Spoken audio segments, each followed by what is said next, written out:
Mia.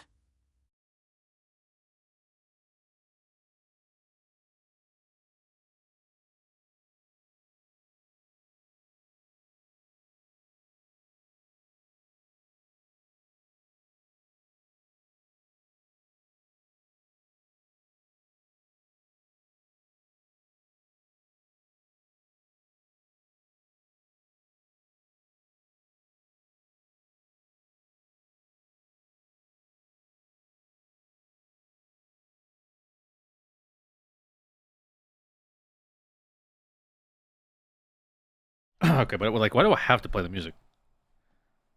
What it gets the VOD viewers don't even hear the songs half the time. Is the thing.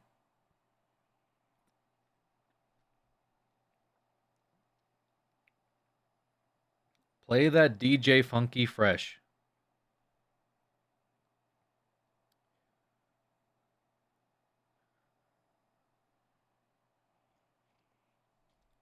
Jesus Christ.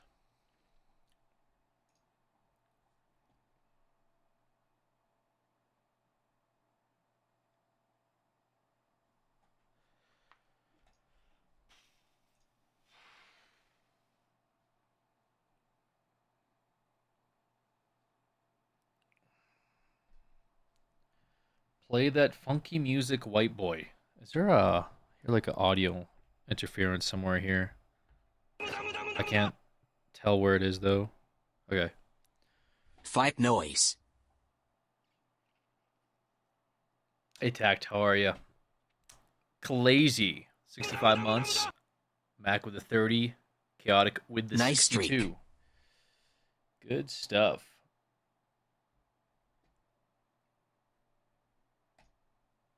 69, funny number, true.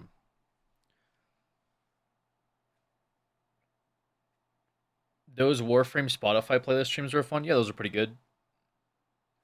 6, 7.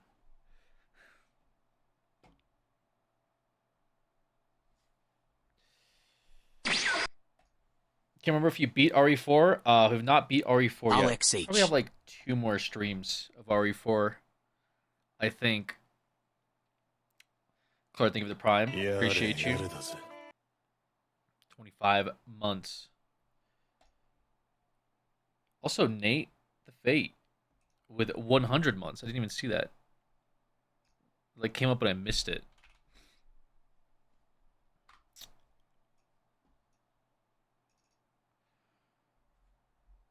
And you play anime games, so you're like a super weeb hero.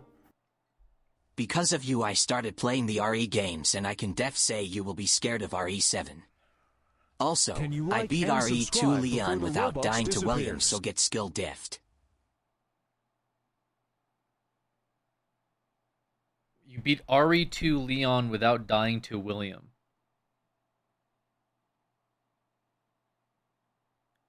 You're talking about Birkin? You skill diffed me? That's such a weird thing to like brag about. You played it. I assume you played it on hardcore. Otherwise, it would be just cringe to post that. And you beat William. Did you have ammo? Like, I a skill diff on the one fight. That's so weird. Anyway, happy for you. If real, Alex, the fuck's up with the stream title? ChatGPT didn't make that shit up. Didn't make that shit. There's something in my cup. Because like the last stream title was weird. It was like, I assume I made it, but it was a weird title, so I just changed it real quick.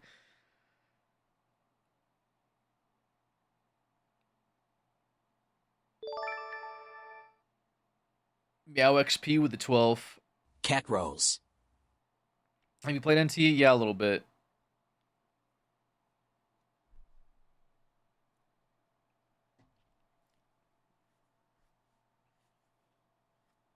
Played a little bit of NT. It's alright. It's fun. Yeah, maybe I'm just like getting bored of gotchas or something. I don't know, man. I'm playing still playing like Withering Waves, but I thought I'd like Enfield. I ended up not. I don't know.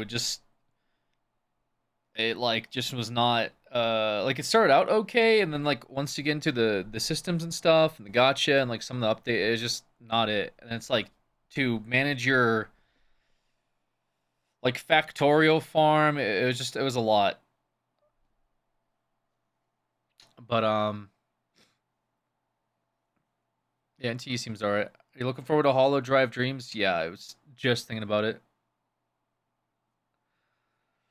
Coffee's trying to get me to play NT. Send help. Why is Coffee talking to you about? Never mind. Whatever. Just Coffee is like Coffee should sign up for those surveys they send out that everyone else ignores because she is like the perfect consumer. Like if there's a product, like anytime you see a product, you're like, who is that meant for? Like it's Coffee is like 9 out of 10 the target demo. You know what I'm saying? Like any useless like shit like like microtransactions or anything, like Coffee is right there, ready to buy it, ready to swipe for it. So I'm assuming NTE, she just saw the cat or something like that and was like, this is for me. Coffee's been enjoying NTE though. NTE's been out for a week. It's like when Coffee was talking about playing Final Fantasy and all she did in Final Fantasy was log in and then do the play dead emote. And I would take pictures of her just dead on the ground with like Lalafels and shit stepping on her. And she'd be like, I was away for a minute. It's probably like, yeah, same thing with NTE where she logs in, looks at the cat, and then is gonna stop playing it a week later. Anyways, I'm glad that Coffee's trying to get Vesperance to randomly play a gacha game. That is that the update? We did a stream for Little Brother, on the Queen Mary. It was pretty fucking awful, actually. Not the stream itself, but like the comments. The chat was somehow the worst I've ever seen it in like my life. I've never seen a more worse chat. It was pretty awful. Sounds about right. Yeah. Yeah, and that absolutely well, it's YouTube. I don't want to say it's just like, oh well, it's just YouTube, because you could say the same about Twitch. Listen, guys, I wouldn't say like YouTube's like I would say Twitch is the upper echelon of commentary or something where like all the sane people type on Twitch. Like I would never say that, by the way. This chat isn't the worst officially. Well, this chat's at least like modded. But that chat was bad questions.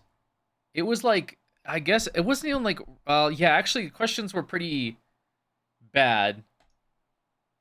They were like the questions that you guys make fun of here, but then like tenfold, I guess. Um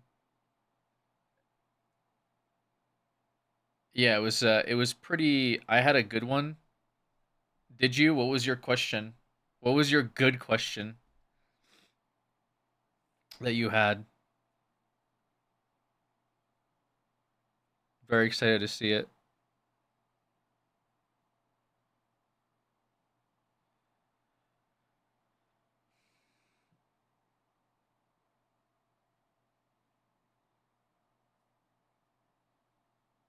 Like today, is there a 75-minute delay on chat? Anyway, that we could get the old Sergey GTA RP highlights back. I'll tell you, this is still a vocal stem of mine. No. No, all those VODs are gone. If they weren't saved, Twitch deleted them. Keikioplav Alex Wiggle. Unfortunately, I did not keep VODs from 10 years ago around. If y'all consider doing things and releasing apart from the normal... I can't even fucking read what you're typing. Brett answered it? Okay. From the normal location, really. Yeah, I think I remember that one. Maybe I was like too stun locked by Who the hell do you the think rest I of the am? Alex horribleness. It's like, why was that typing so bad? I'm doing dishes is like, Good evening from the creatures.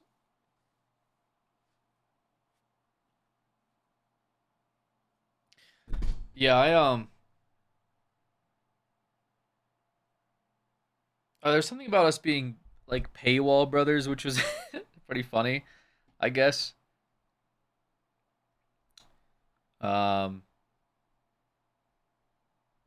I don't even want to repeat the comments, but yeah, just that was really, it was really entertaining. Privileged skank, thank you. Swood with 88 months and Ken, nice to see you, Ken. 6'9", funny number. Hmm.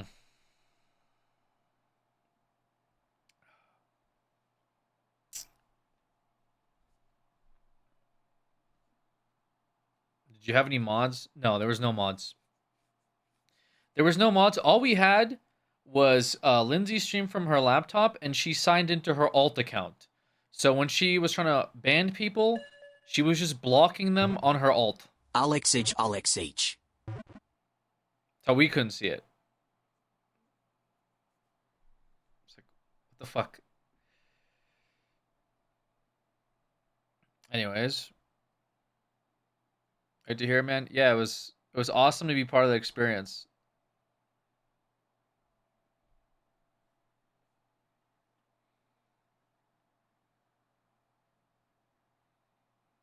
They're gonna do this stream again. I don't know. I don't know what their plan was. Timed out by the Elite Moderation Brigade. Did you get timed out or something, or what? Oh, cause you just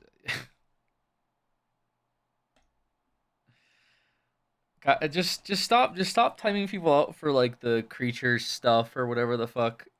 Cause then whenever someone like says something about it, they're like they get timed out and then they like say it was ironic and then they get mad at the mods. Like happens every time. Just stop timing them out.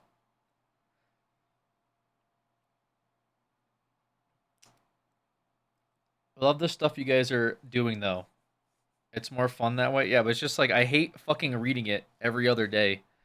He's like, what? I just asked if he's gonna remake the creatures. fucking freedom of speech, bro. I can't even type anything in here. All right. What was your question? Oh yeah, the creatures. Yeah. Spooky craft. Okay. She said hi. Megsy said hi, Alex, and then Spooky craft. Megsy is a just to give you context. Megsy is a now soon-to-be mother teacher. Okay, this is, you would think it's like a 14-year-old that's shitposting. No, this is a fully functional adult that is teaching the next generation, that is pregnant, rage baiting me about spooky craft. And I don't know. The point, I guess I just expected more. I don't know. Like I expected better. Is that crazy? Am I fucking crazy? It's her hormones. Guys, shut the fuck up. Shut the fuck up. It's her hormones. Shut up. Yeah, just my hormones were like going crazy, so I rage baited Alex in his Twitch chat last night. And then I had some ice cream. Like, what are you talking about? God damn it, man. Let a sister birth and bait.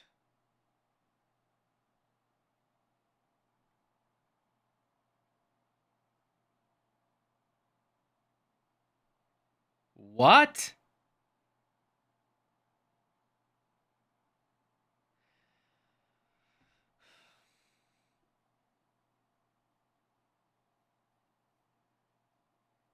My chat GPT says I gotta post more shorts. But all the stuff that gets clipped on this stream is just these types of horrific interactions that I have. I hurt my boo-boo while washing the dishes. It's over now, though. It's just a little owie.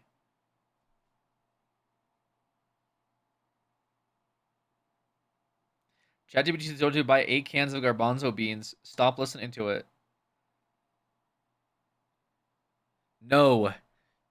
You're gonna have to pry ChatGPT out of my cold, dead hands. I'm not gonna stop listening to it.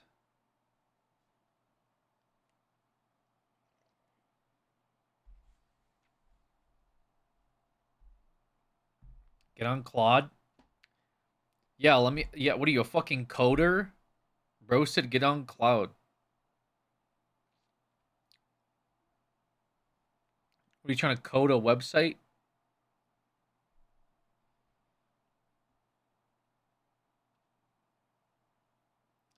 What are you planning on playing tonight, Unc? I guess probably should get on Resident Evil 4. I don't know. I don't know if there's anything else.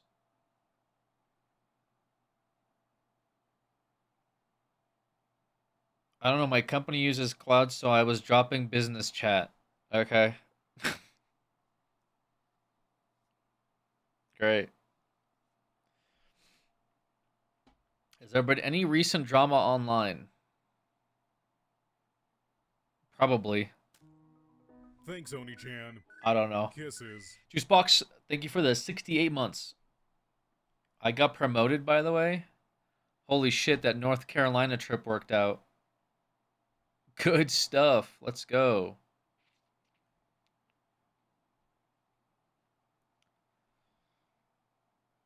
What is your go-to Mediterranean dish? Whatever your mom makes me, honestly. She's a great chef. How do you feel about the Pokemon X Target collab drama? Oh no, what is that about?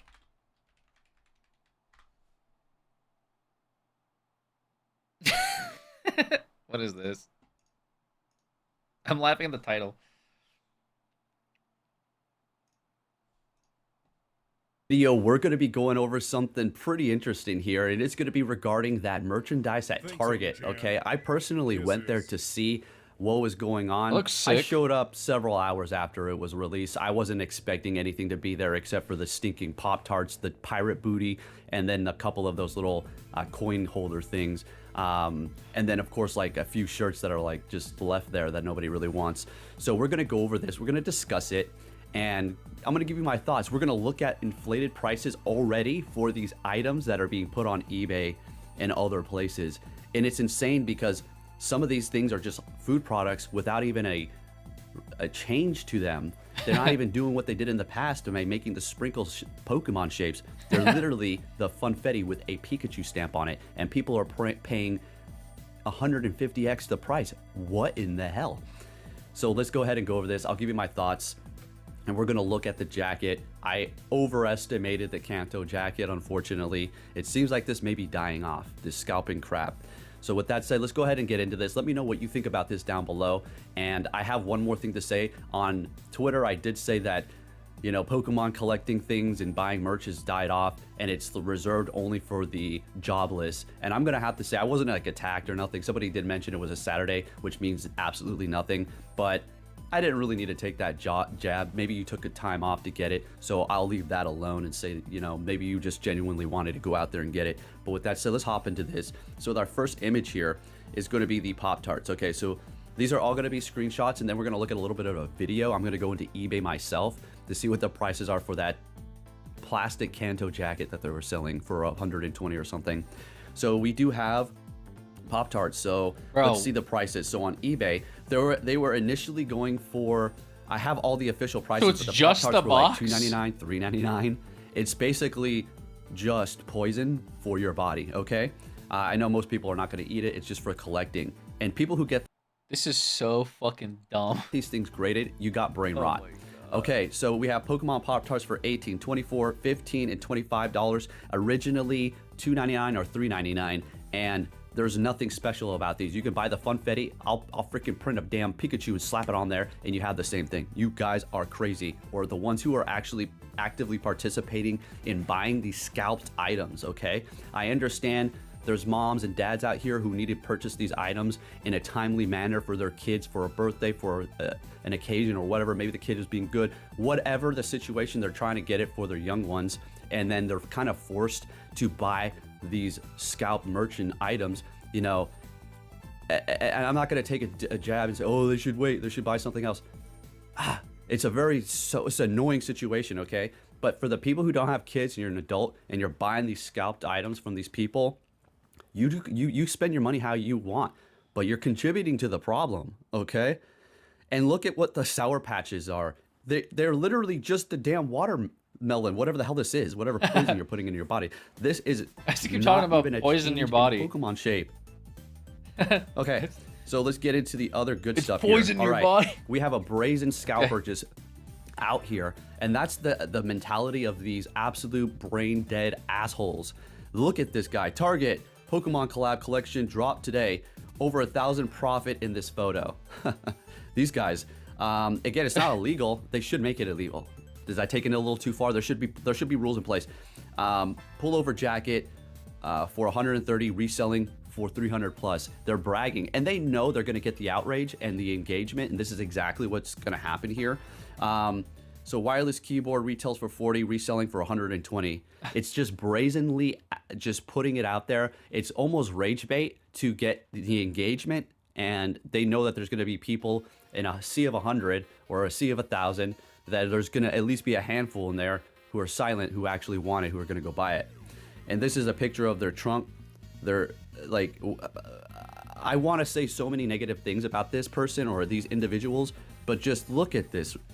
You know, if you wanted this for yourself, cool, keep it, buy it, keep it. But reselling it when somebody else could have bought it instead, and you're just using this as, like, dude, these people make a living off this, I suppose.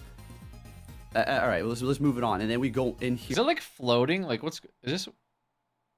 Is it like sticking on to the side of the?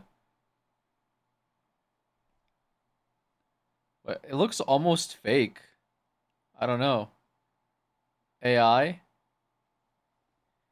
It's pretty like good if it's AI. Everything can be like AI nowadays, huh? It just looks a little off. Maybe it's the camera settings or something. It's probably the camera settings. 6 pocket. Zipper Pro binder. Trapper keeper. What is that? Just sleeves or something? Shut the fuck up. Keyboard looks cute. Good to have you back, Alex. Had a good trip, I hope. Doesn't care what I have to say. Bro, I read your comment like 3 fucking times. Okay, you think it's magnetized to the fucking thing. Okay, great, I read it. Dawson's Creek Trapper Keeper. Also, Roy Rogers with a tier 1. Thank you so much, Roy. It's sitting on top of the box. Yeah, that's probably what's going on. Jacket looks pretty cool. Any 2K today, OG? It's definitely the wrong stream. Definitely a wrong stream. Pose. Colors. Just go to the back and crush them and piss on them, all right? Just do. What? 60 years, Mr. Streamerman Joel teaching his son Joel how to spin while wide boars passes by Alex H. What did I skip to in this video? Yo, Pop-Tarts, speaking of which, appreciate you. What the fuck is... what are you saying? Can you like and subscribe before the Robux disappears? A can of Ghost Energy or Gorilla Mind? Do it, because... or just give it to your nephews or something. I don't know what the case is, but don't give it to these absolute degenerates. And then we have the pins. Holy cow. These are the cheapest of the cheap things, except for the Pop-Tarts. So what do we have here? $59.99. Wow, look. Freaking A. $59.99 for pins. A set of 3. Come on. And these are like the cheapest can get. This is Target merch, boys. This is straight from the heart of China. Okay? All right. I mean, what are we doing here? So...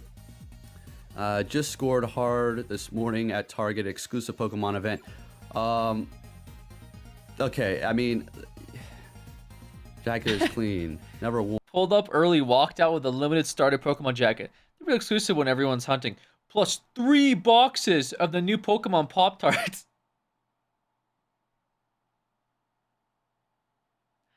You gotta be a fucking loser to type that out. Absolute W. Bro. Like, is this a real person? Like, the jacket I kind of get. Because the jacket's, like, resale value is probably there. Some idiot will pay for it. But, like, bro's flexing Pop-Tarts. Like, that's where we're at. Yo, just cop some fucking brown sugar cinnamon Pop-Tarts at the Target. Huge W. I got $2 on discount. Because I bought 3. Okay. What? So this is they were asking 350 or best offer. Pop-Tarts 25. See, it's another one of these scalpers just out here brazenly asking. Now, will I say that the jacket? DM me quick if you want either or both. These won't last long. Yeah, bro, they have a literal expiration date. Holy fuck. Does look good. It does. It's clean. It is a polyester piece of garbage, but at the end of the day, it is a pretty nice design. And the yeah, bro, you look like a toddler if you're walking around wearing this. By the way, like I don't like who will take you seriously. Like this would look like I'm trying to be like I'm being serious about it. You look like a fucking Crayola box if you're wearing this. Now, if you go to like a Comic-Con or something, you'll probably blend in. But like, who is walking around being like, I got my Kanto region jacket with the pocket in the middle. Like, what the fuck are you doing, dude? Where do you even wear this? You show up to work wearing that, people are gonna be like, what is that? You look like are you a highlighter? Like maybe if you work like a job that needs like a high vis vest or something and they let you wear that, but like anywhere else, you just look like a giant toddler. Okay, but you look really cute and that okay, I'm just immediately get you out of here, please. Please do not come back. You wear it to your autism diagnosis appointment? I think if you wear this to the appointment, you don't have to go.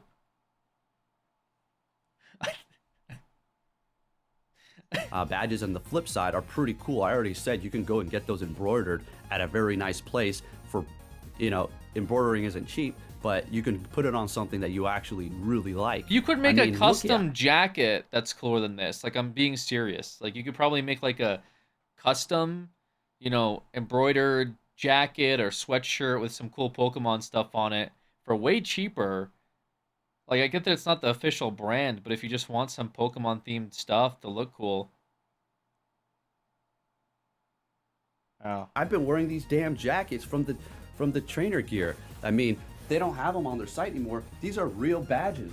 These are real embroidered things. They're not ironed on pieces of crap. And you know how they like to do nowadays? They put the embroidered stitch around the thing and they make it look like it's embroidered. I just don't really fuck with like whatever this is. Like, I like the little embroidered thing on this like top, this part right here with the Pokeball is like, that's pretty neat.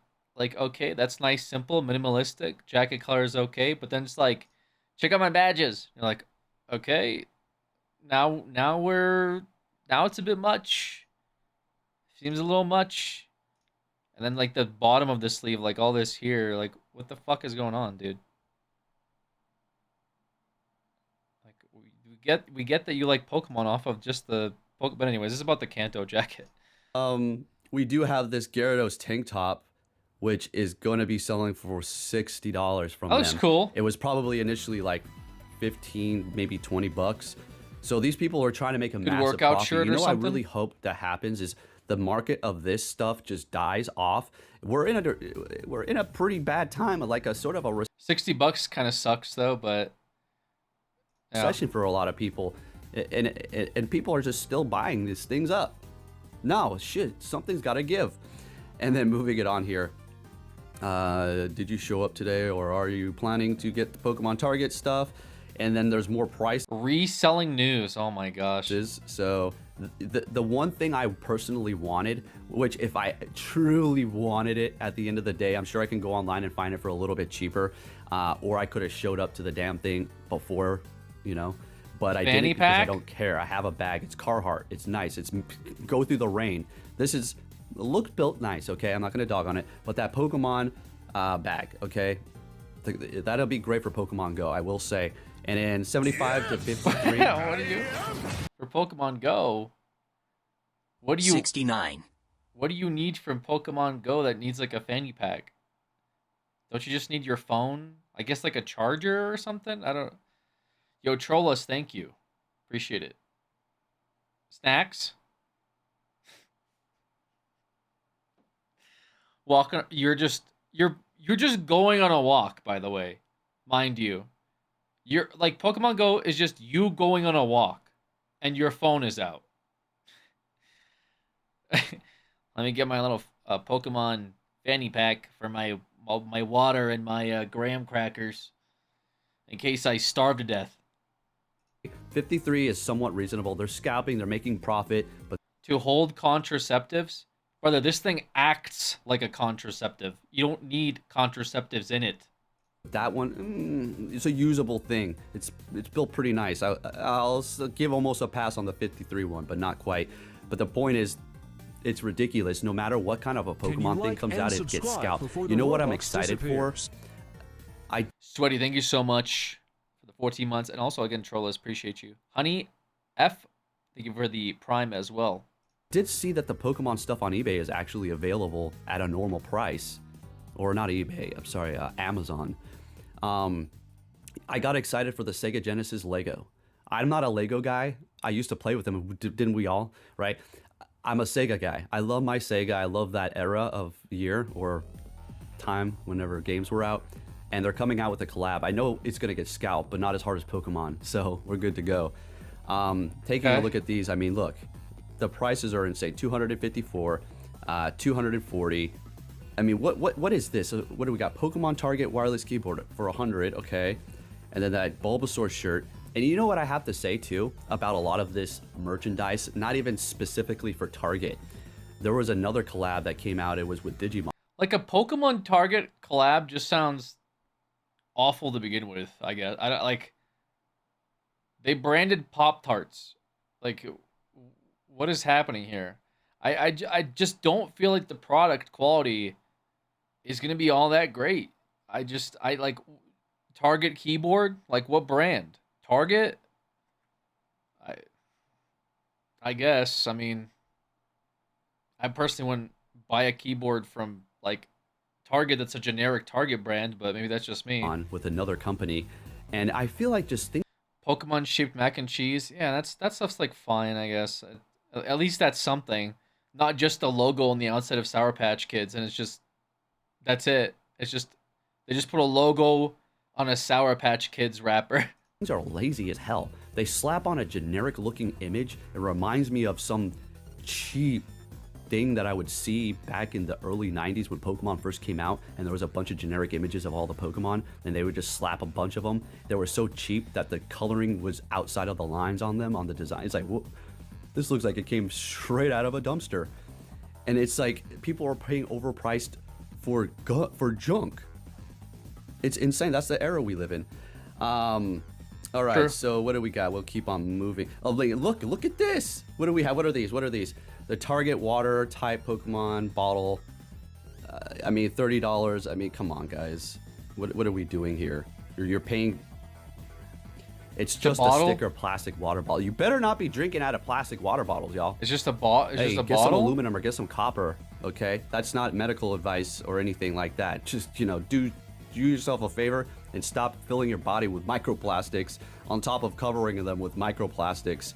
Okay, and moving it on, we got the prices. Let's look at the original prices here. So those little coin holder things are going for $8. Once they're sold out, they'll probably go for like 20 or 30 bucks online. Okay, those are the only things left. I saw them there. I didn't pick anyone. I didn't pick them up. I mean, it's a fine price, and I personally do like them. I should have probably got one of each, but I just don't want to contribute to this depravity crap anymore.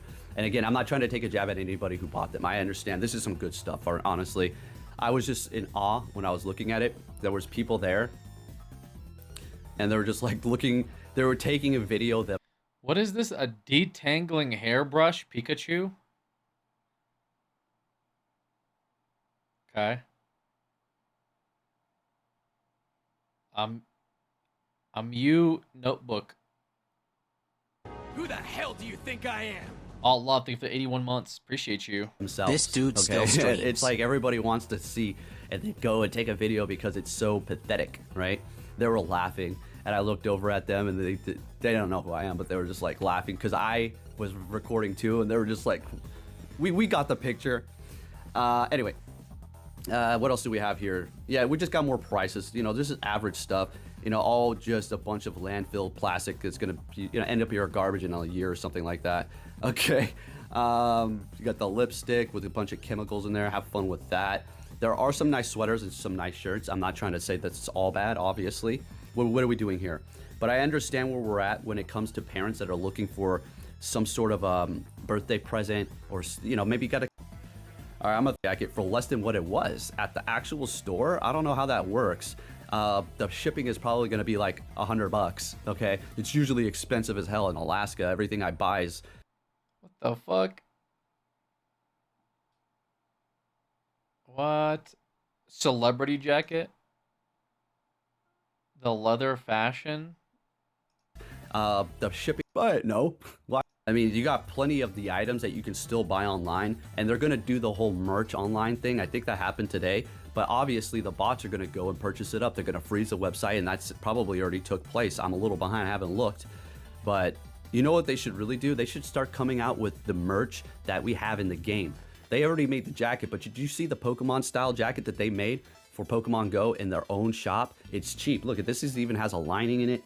It's thick, it keeps me warm. Theirs is thin, little windbreaker, and it is good for what it is, but it's not quality. Look at this. Look at, you can get this for like 120. So why would you ever buy anything else, right? Yes, they don't still make them, but you can still buy them off of other people. So they're expensive as hell on eBay. I was trying to find the most expensive price, but I'm sure these brain dead, dummy, brain rot assholes, they understand if they put the price too high, they're not going to sell. So it seems like 300 is like the top here. It's the ceiling, and they're really going to try to milk it out. I hope these sit on eBay forever, okay?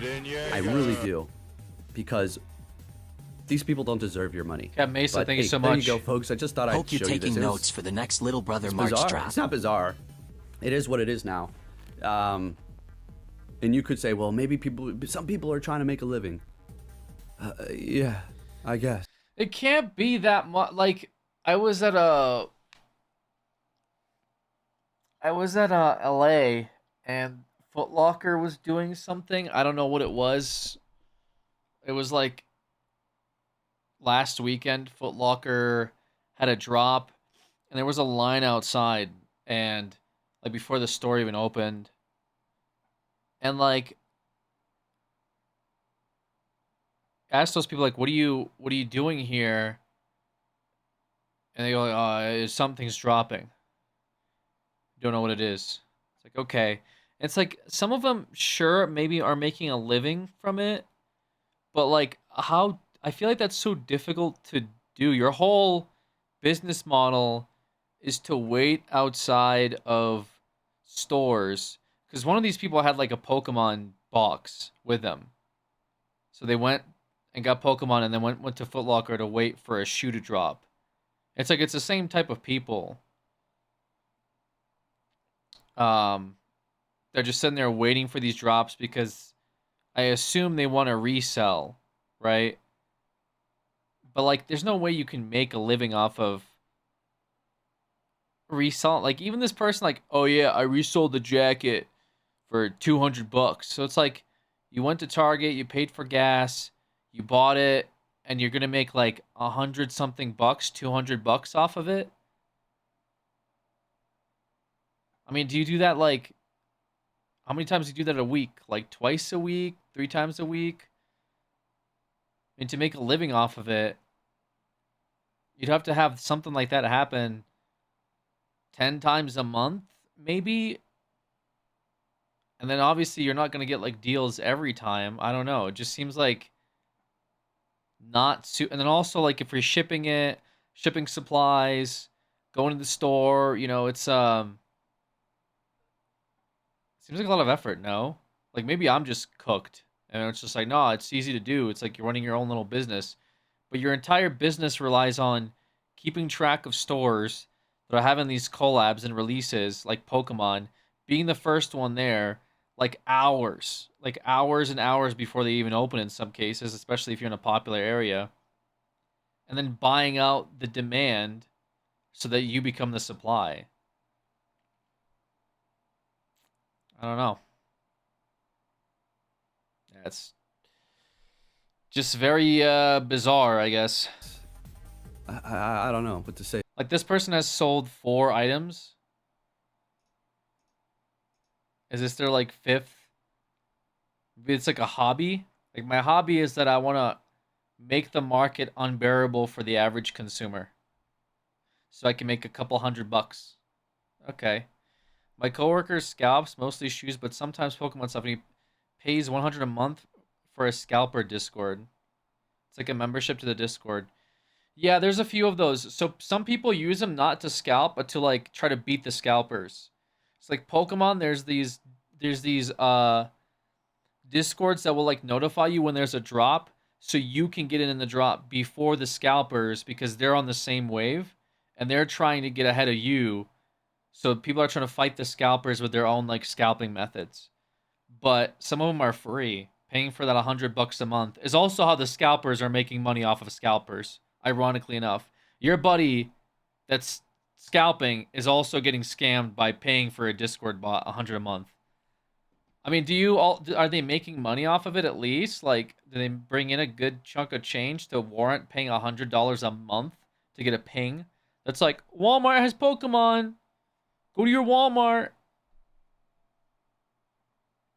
My coworker, I do not claim Kieran. Okay, all right. I'm just wondering if they're like, yeah, $100 is worth it because I make 1,000 because of these pings. Like, it's so weird. I mean, maybe he has the money on the side, but it's gonna be regardless. It just feels like it takes time and effort out of your day. He made 80,000 last year, scalping. Wow. That seems very $80,000 last year off of scalping alone. I mean, if that's true, then I can definitely see people doing it. How do you even? That's crazy. How much does a Pokemon informant make? Like someone who works at Target and feeds in info to scalpers? Probably a good bit. Let's not forget people who buy from scalpers are also the problem. Yeah, but now you're just shifting the blame as well. You're just like victim blaming. There's no point. It's like this is the same thing as like people who say you gotta just boycott Forehead. Like that shit like ever works. I mean, if you don't want to buy into it, and that's your choice, that's fine. But like somebody else who like can't go to the store, can't go to the store, and they want to get this for their kid for their birthday, and then you being like, you're part of the problem. That's just like that's just as cringe. You know what I'm saying? Like if people are buying this stuff because of it's not their fault that some fucking asshole bought this shit out. It's honestly more so on the well, there's a few things that play here. Pokemon is just being horrible with their supply chain. Like they're always undersupplying. That's like number one, probably. They know these releases are big. They know that they're hot, and they're constantly like not putting enough product out there. The second person to blame here is the actual like follow distributors like the Walmart and Target who are not limiting buy orders. Like for example, Walmart had that Mega Evolution Charizard set that dropped. You were able to go on the website and buy 99 boxes per person because Walmart, the small company that's run by only 3 people, cannot figure out how to make their websites limit buy order. So scalpers were buying 99 boxes at a time. So that's probably second to blame, right? I understand there's like VPNs and bots and all that stuff. That's like fine. But literally you could have just bought 99 boxes to yourself. So of course they're going to take advantage of that. Why wouldn't they? And then in person, just doing a better job. Like there's a fucking Barnes and Nobles that I sometimes stop by at that does a better job at limiting buy orders. Like I came in to buy like a Pokemon pack and they were like, oh, well, we're only doing like 1 per person per day. Like, okay. And then like I seen a bunch of them and then they're like, I was like, oh, like, a couple weeks ago, I actually was able to buy 2. By the way, these are packs. They were limiting packs, not a box, not a booster bundle. Okay? They were limiting packs. I was like, well, I bought a pack. Like last, I bought 2 packs last weekend. Did something change? And they were like, oh my god, I gotta talk to my manager. I was like, dude, okay, it's not that deep. It's like, I'm okay if I don't buy a second pack of Pokemon. I was just wondering. But yeah, so Barnes & Nobles was very aggressive with limiting how much. But also, like, these people just drive all over the place. They like, all fucking day just driving from store to store to store. And it's like, bro, like, give it a break, man. I had like a local GameStop that, which, by the way, I saw funny enough, my algorithm is so targeted that it showed somebody making like full of my local, like my specific local GameStop. They recorded it, and it, like, I wouldn't say it went viral, but it got like 100,000 views or something like that, like 10,000 likes. And I was like, wait, this was my GameStop, and they were making fun of my GameStop because it like has weird opening hours on Fridays and Saturdays.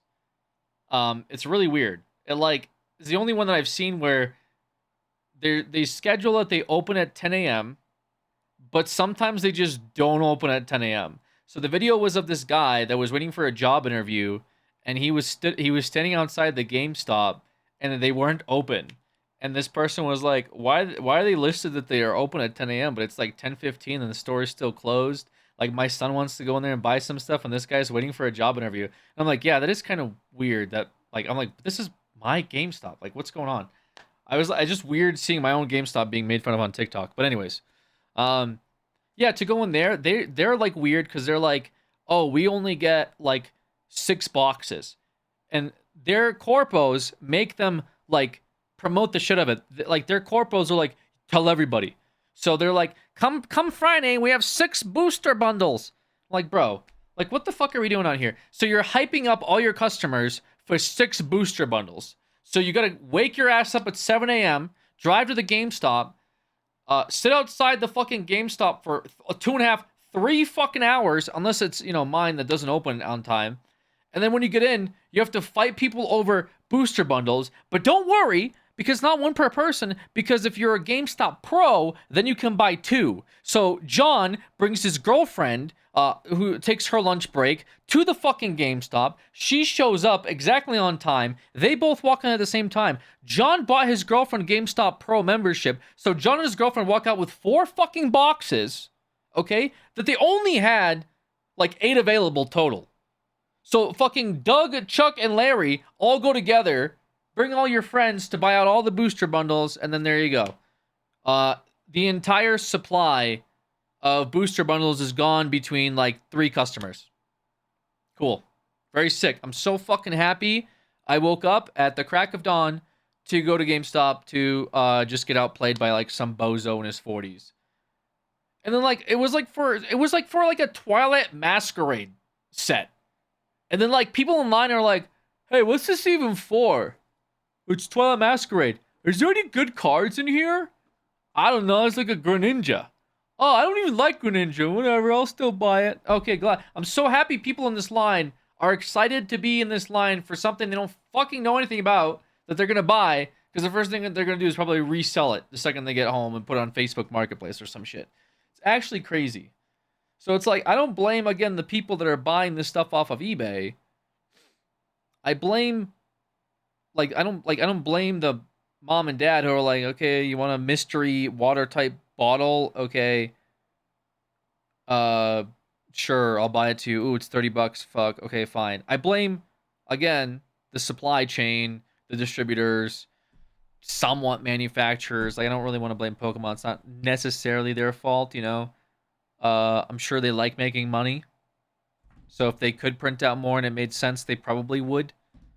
Although there is like limited runs and stuff that they can't print out more of, but I don't know. Other cards aren't, like, other game cards don't have this issue. Maybe they're just not as popular or something. Maybe that's primarily why. It's just shitty all around, I guess. But it doesn't help when Pokemon has like a fucking TCG mobile that makes millions of dollars, and those aren't even real cards. Those are just fake cards. And Pokemon TCG Mobile makes like millions of dollars a month off of fake fucking cards. I don't know anything about Pokemon, but do you think I'm missing out on buying a pack from the Pokemon vending machine inside my Albertsons after checking out my groceries? Do I think you're missing out? Probably. I mean, if it's like older sets, I mean, like, yeah, just buy one and then just don't, like, just do what these people do and just sit on it. Don't even sell it. Open it for fun, give it to a friend. They're good birthday presents. But keep in mind, people are camping those. They hit up. They have maps of different vending machines that they go to all day. They'll wake up and they'll go from A to B to C to D, whatever their local ones are. They'll go to all of them and they'll try to buy them all out. And what they'll do is, even though they're limited order buy per person, they'll just keep buying it. So they'll be like, order one, check out, beep, swipe the card. Okay, go again. Order one, check out, beep, and they'll just do that all day until the machine is just done. And so, like, most of the time, those machines are empty. Like, I went to my buddy's house in LA, went to a grocery store, and he's like, dude, we have this machine here. And I was like, yeah, it's just all going to be gone. He's like, what? And I like, we tapped the screen. Yeah, everything was gone. It's like, bro, it's like, no, okay, cool. They have a fucking vending machine that gets, like, I don't know, maybe if it canceled your card or something, but then it's just like, is it, like, really on them to stop taking people's money? Yeah, I don't know. I would say no. You know, like, is it on the, like, Pokemon for, like, oh, 2 people want to buy this stuff, but this one person wants to buy 2 things? It's like no other place is expected to do that, right? It's not like you go to a fucking, like, Payless shoe store and you're like, oh, I want to buy 2 of these shoes. And they go like, only 1 shoe per person. It's like, okay. This is why CS skins are better. Well, there's some issues there too with that, but that's another conversation, I guess. Anyway, is now, and you could say, well, maybe some people are trying to make a living. Yeah, I guess. I don't know what to say, but I just wanted to show you that. And if you're somebody who buys some of this merch, that's good. You can buy every single piece of item that they came out with at Target. I mean, you know what would help? Like, unironically, maybe AI on these things. Where AI, like, I'm being serious, like, where the vending machine has a face recognition software and can see how many people are in line. And if there's, like, 1 person in line and they keep trying to buy, just disallow him and buy stuff. But if there's, like, 10 people in line, they go, like, okay, this first person has bought something, do not let them buy again. Like, maybe something like that would help. I know this is, like, we're getting into some weird dystopian territory where, like, AI is being facially recognized to stop people from mass buying Pokemon. But maybe that's what's, like, necessary. I don't know. Because you can't keep track of everyone that walks into a store all day. Like, what's stopping me from going to GameStop, buying one thing, leaving for 3 hours, coming back and buying another thing, right? Like, nothing really. But there may be, like, some... And I think it would take, like, government intervention, too, where government would be forcing certain companies that are, like, high interest or, like, hot value products to, like, be forced to do limit order buys or something, which, again, don't really want government to, like, be controlling how many Pokemon cards people buy, which I know some people would want, like, government intervention, but, like, Pokemon has no reason to take less money from people, right? Like, if someone wants to walk in a Pokemon store and spend $1,000, is Pokemon obligated to say, no, you're not allowed to do that because there's kids that want this stuff? Of course not. They're a fucking company. Every company operates that way, right? Like, you don't go to a restaurant and you buy a fucking hamburger and then you're like, oh, you know what? I'm going to go back here for lunch. And then during lunchtime, they go, actually, only 1 hamburger per day per person because we have a limited supply of hamburgers and everyone's hungry. It's like, no one does that. It's like expecting, like, another company to do that is just not ever going to work unless there's some type of weird, like I said, government intervention. But this problem has been happening for a long time. It's not exclusive to Pokemon. It's like tickets, right? Tickets are a big one for shows. When scalpers buy out tickets and then they sell them outside of the show and they're like, who wants a ticket for the show? And you're like, well, fuck, I could have bought it online for $90. Now the scalper's charging $200. Well, I really want to go to the show, so I'm probably going to buy it off of them, right? Doesn't matter to Target, really. Yeah, it just sucks for everyone. I don't know. It really just, all it is, it just fucking sucks. Yourself, fine, that's good, no problem. But the problem is taking away from somebody else who potentially... Ontario put out a resale law banning the resale of tickets for concerts, sports, and live events above the original face value. It's a law, huh?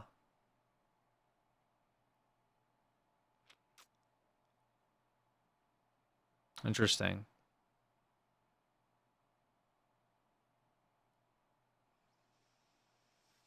But so my question is like, how far does it, for example, with like, for example, like cars, right? Like cars inherently go up in value. Will it be like illegal to sell like a car above its original MSRP? Like it seems like kind of a really tough. I'm surprised it's not something that would get challenged in Canadian court. Maybe they operate differently, but something like that would absolutely get challenged in court in America. I think it's better than nothing. Yeah, but you kind of open up a can of worms doing that. Is what I'm saying. I'd be surprised if that doesn't get challenged at some point. Because isn't like Ticketmaster or something? Isn't one of these like big companies? That's their whole model, is that they sell you the convenience, and that's why the ticket is above the price or whatever. Isn't that literally how it works? Like scalpers aside, isn't there like business models for that's literally how companies work? Is they try to sell you. It's an official law. Ticketmaster delisted all tickets all over MSRP. Okay.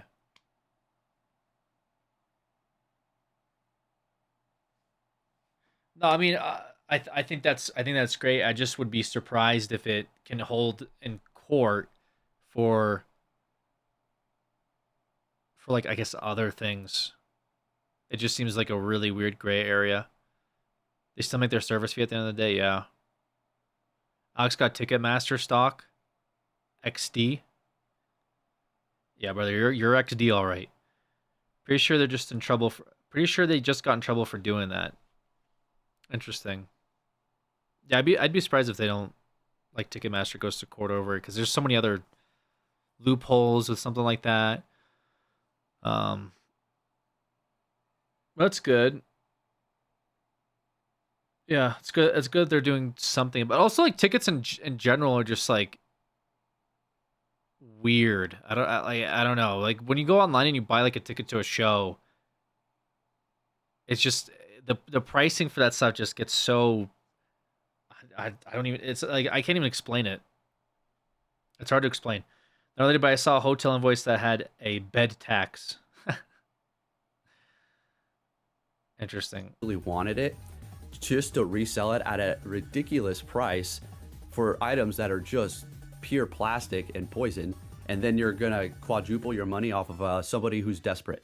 Okay, that's pretty. This guy's still on his rant about like chemicals and the frogs are making the water gay or whatever. Enjoying Pokemon, but the Pokemon card scene, forget about it. Forget it. You know what I wanted to do, honestly? I have been paying no attention. I don't know what's the most popular Pokemon box set. Don't know. All I know is if I'm out and about and I see that Eevee with the crystals around it, the box, and it's like less than 100, all I know is buy. Okay, yeah, I will buy that. But I kind of want to go to one of these like events or these like opening days where they release a new set, and I want to get there really early, and I want to personally experience it and see if I'm going to have to deal with. I like his hair. I just don't like this one strand that kind of went against the format here. It's kind of bothering me because the other ones are like very like straight, but like this one right here, this one strand is like really trying to piss me off. Sorry. With some douchebags and record it so I could show you all the experience. Maybe we could start a new series. I don't know. Thank you for watching. I'll catch you all next time. Take care. Oh my god. Why is this a minute-long outro? Is this like a Patreon outro? Holy smokes.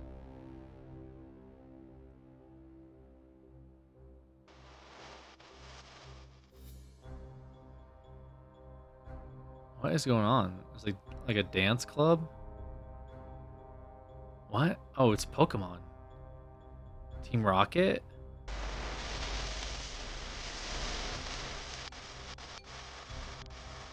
The fuck was that? It's like my Subnautica playthrough.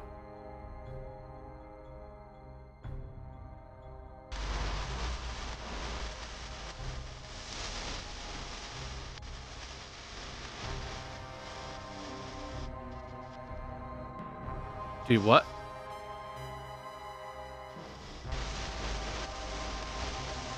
Subnautica 2 dropping in May, by the way. But there's drama around that, too. There's drama around the Subnautica 2 play or the game because of the fuck. I don't even know what the drama is now. It's like the CEO used like ChatGPT for a lawsuit or something. I don't even know.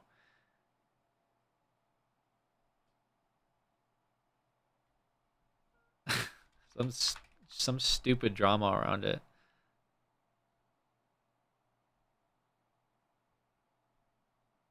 I'll watch Bellular. Weirdly enough, Bellular News. This guy goes hard, man. I'm impressed by this guy's like work ethic. He like covers everything. CEO wanted to get out of paying $250 million to the developers of Subnautica 2, so he asked ChatGPT for a plan. This can't be real, bro. I refuse to believe this is real.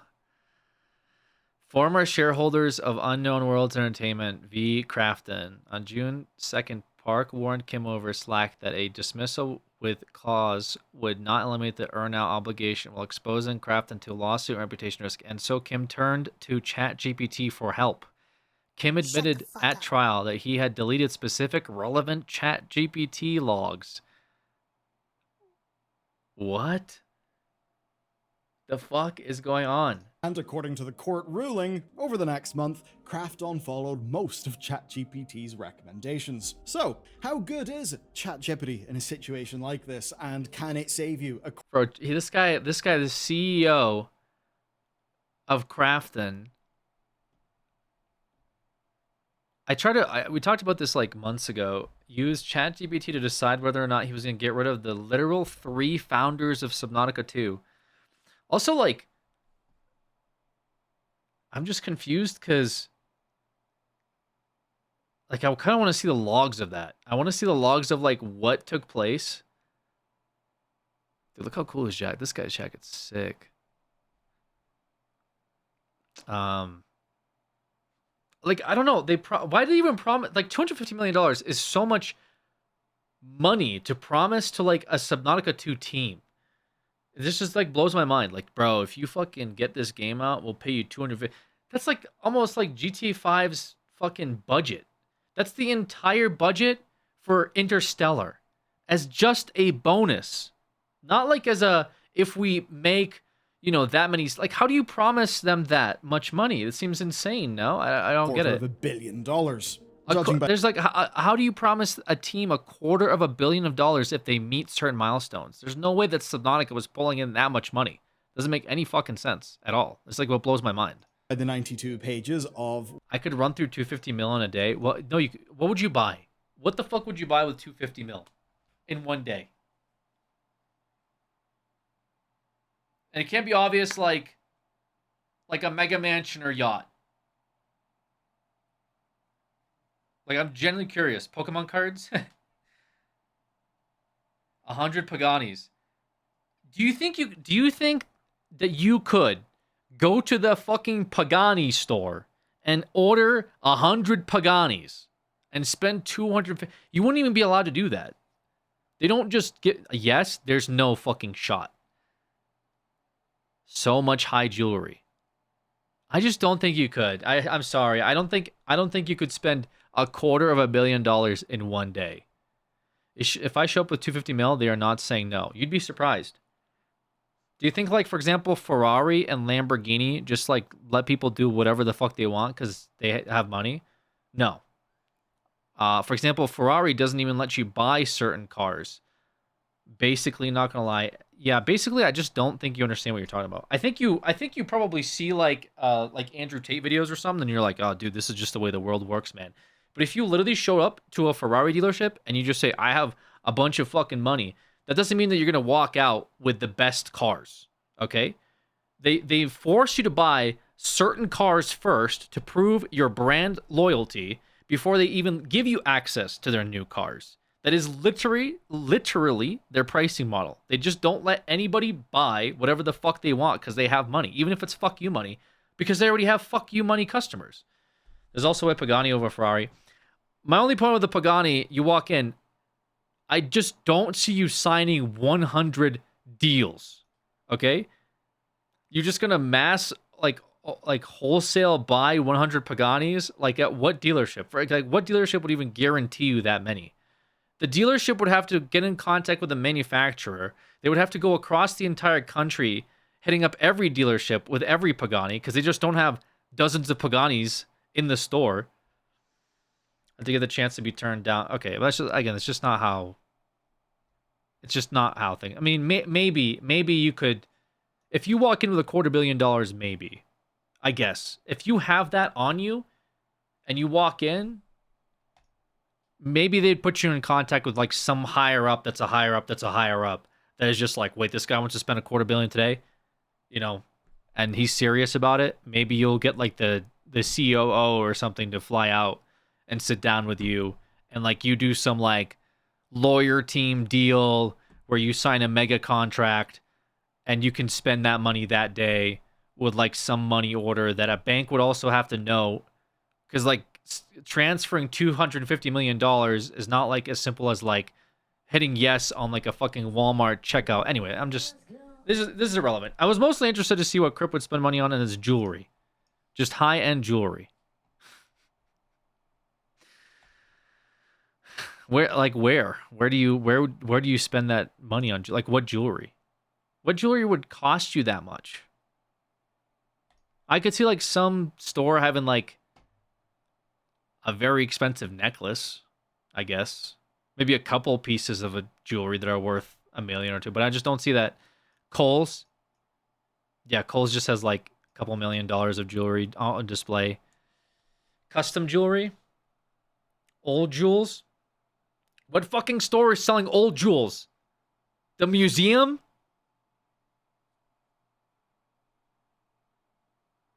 Richard Mille might be a few million. Girl, you can get them online.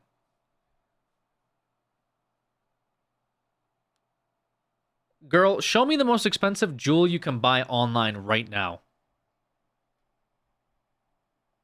Talking about old jewels. Buy old family heirlooms online, by the way. Said, yo, just buy a family heirloom online. What the hell you reading, Unk? This Crafton thing with Subnautica 2. Old jewels got me looking like King Tut. Nah, you gotta go to estate sales for that type of shit. I'm saying, I guess, sorry, maybe I should clarify. I'm talking about logistically spending $250 million in one day. I just don't feel is as simple as you might think it is to just buy something off of like Walmart.com. You know what I'm saying? To spend that much money in one day would take like, I feel like a grandiose amount of effort. You know what I mean? $250 million. We're talking like, guys, we're talking like private jet money.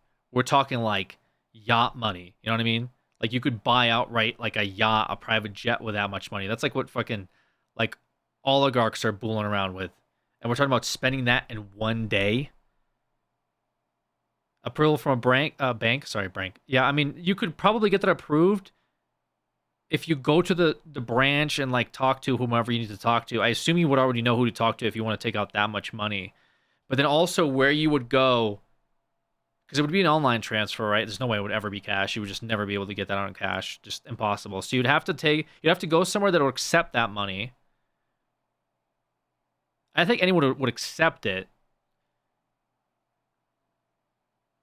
I guess if you transfer it would be the easiest way, right? I think the easiest way to spend that much money is just to somebody, like, just you give it to somebody would be the best way. And then you just say it's buying it. But like an actual, like not cheesing it, like actual equity worth of stuff. Maybe like by the way, I said also not a mansion and not a yacht. That was my 2 caveats. I'm buying Twitch and shutting it down. I think Twitch might be worth more than that. I think Twitch is probably worth like $1 billion, maybe $2 billion, maybe like in the billions for sure. Shaq furnished an entire house with everything and made the largest Walmart purchase of all time. And if I remember quickly, it was like $80,000 to $250,000. $80,000. 250 million is diabolical to spend one day. That's kind of what I'm trying to say. Is that you could go to Walmart and buy everything you could possibly think of, and you still would never reach like anywhere near that amount. Send a Venmo request.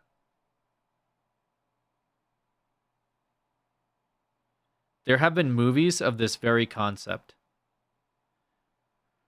Could I buy stocks?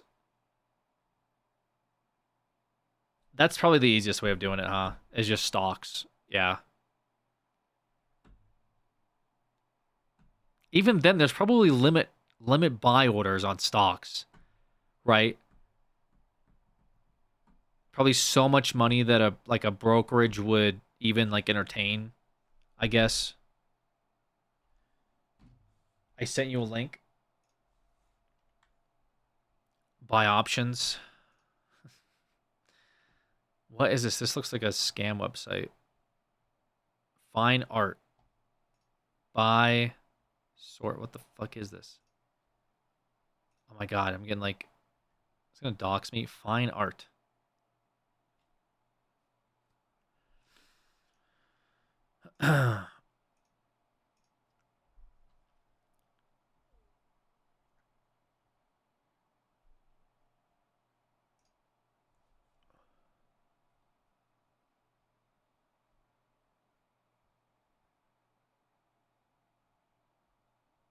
Bid?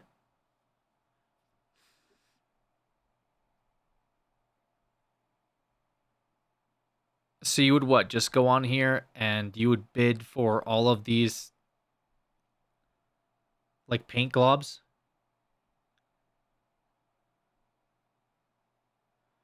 Tell me I couldn't clear 250 million. Do you think it would go through that same day?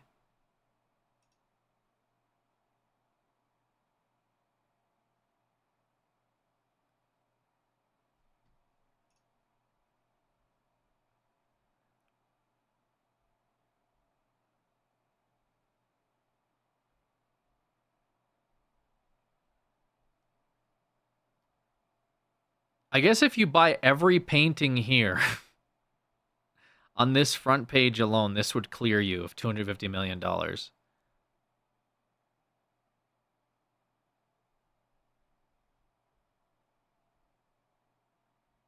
Look at the jewelry.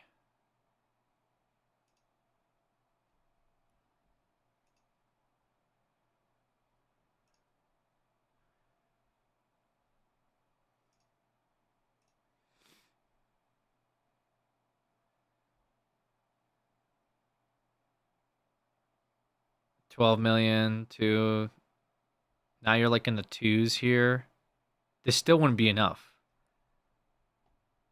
This is the most expensive thing at 12 million.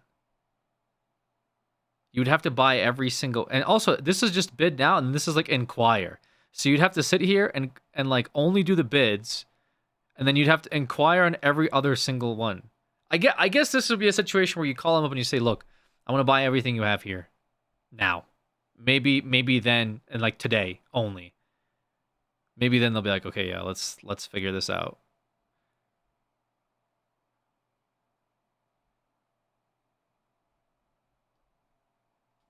$73 pages worth. I guess if every single one is... If every item... How many items are on page? 1, 2, 3, 4, 5, 6, 7, 8, 9, 10, 11, 12, 13, 14, 15, 16, 17, 18, 19, 20, 21, 22, 23, 24, 25, 26, 27, 28, 29, 30, 31, 32, 33, 34, 35, 36. So we'll say 36 items, $500,000 each is about 18 million. And it'll say every page... So if every page has an item... The only UNC I care about in my life, Saddle's blinking. What the... Oh, Saddle's blinking. Yo, appreciate that, Nick. I guess if... Yeah, I guess you could clear it if every page had an item worth $500,000. But this already drops up to like 200 million here. Or sorry, 200,000, not 200 million. So this drops by half. I don't know. I still feel like this would take a tremendous amount of effort.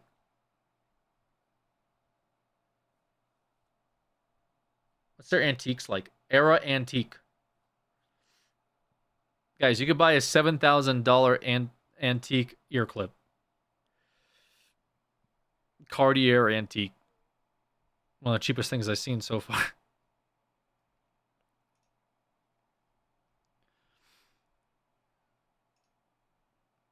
What is this? An exceptional and rare fancy vivid blue diamond ring. What? That's the only description of something worth 12 million? Also, what is CHF? What does that mean? Bid CHF.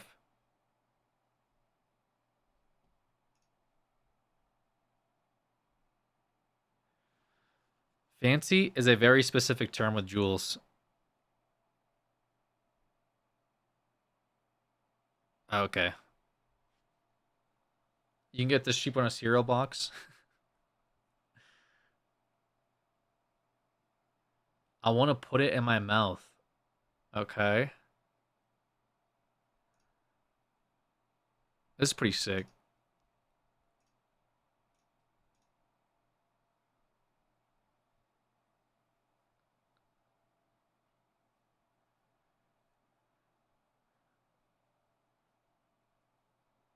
Making it exceptionally rare. Okay, so it's exceptionally rare and it's worth 12 million. It's at a $5 million bid right now.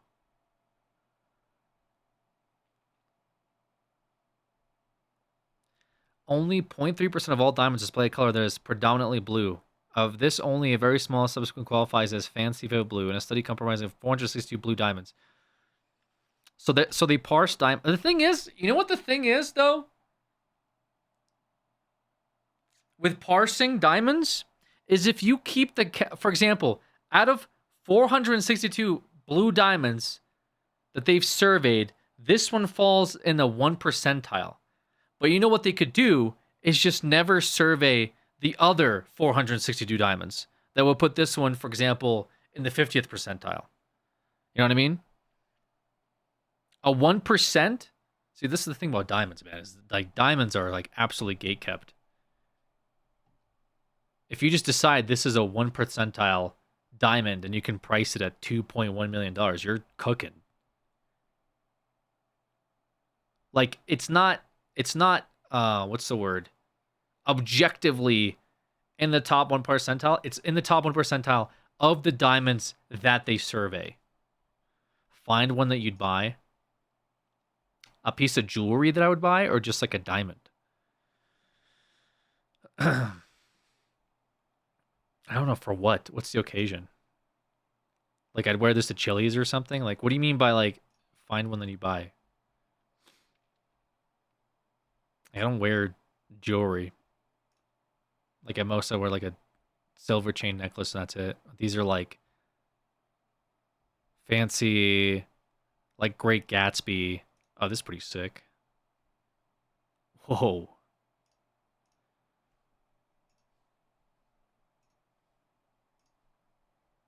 Yeah, this is what you would wear to, like, ask millionaires for more money for, like, your charity or something. Something that would look good when you're eating triple dipper. I don't think I can find something that would look that good. When I'm eating a triple dipper? I don't know. That's hard. What stat bonuses do these give? I don't think they give it. Oh, look at this, dude. Oh, yeah, this for sure. I wear this for sure while eating a triple dipper. 100% I wear this. Only $400,000, guys. Guys, it's only $500,000. That's not too bad.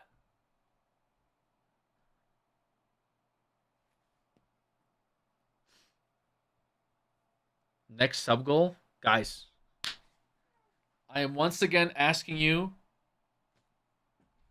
for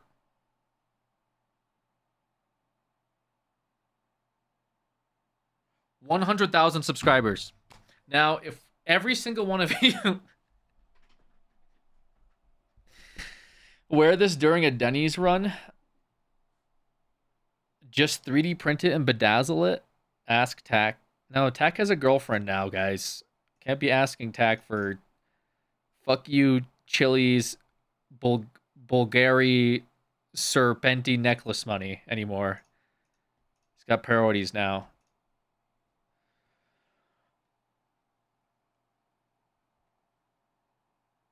I've been replaced. Yeah, I've been replaced by a freaking wheel girl. I've been replaced by a wheel person. What is this? Bruh.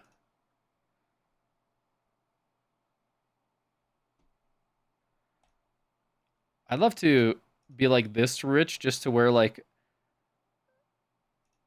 a brooch like this, and there's like no explanation. It's just yeah, bro, this is just my temple brooch. What?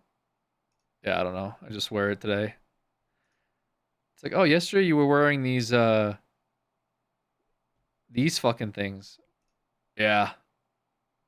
I just felt like wearing this yesterday. It's like worth like a car. Interesting. Each one of these? Well, well, they're both combined is worth the price of a car. Very cool.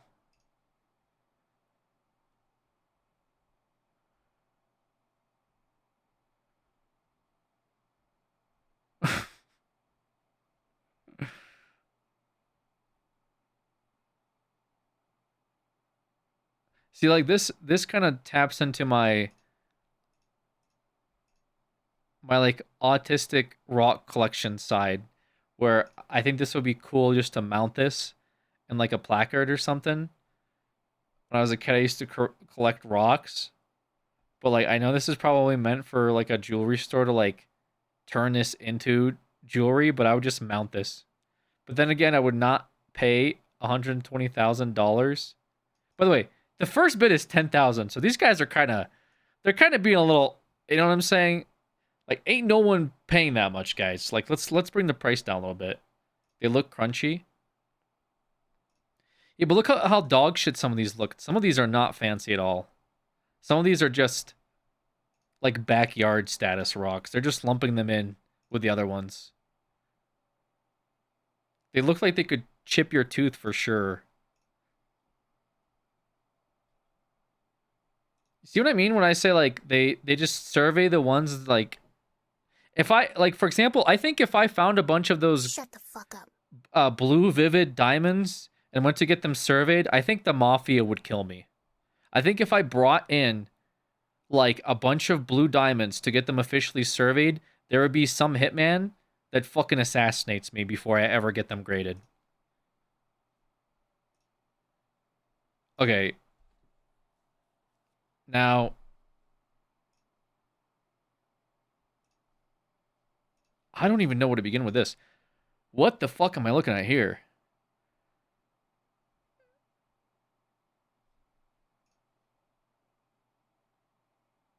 Unique gem set. Okay. That looks crazy.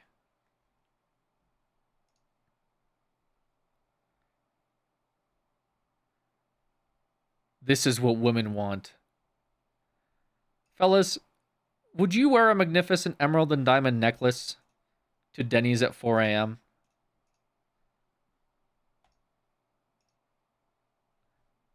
But then, like, girls will sit here on their phone. Like, you know damn well that Crip was sitting on her fucking... Crip's, like, watching TV in the background and during commercials just like, scrolling this. Like, yeah, I could realistically see myself wearing this. It's not even that bad. Like, I could probably finance... If I finance 10% of this, and... Because I'd only wear it for, like, a day anyway. Just... What do they call it? Girl mathing the absolute fuck out of this necklace. The Denny's waitress can expect a $100 tip. For sure.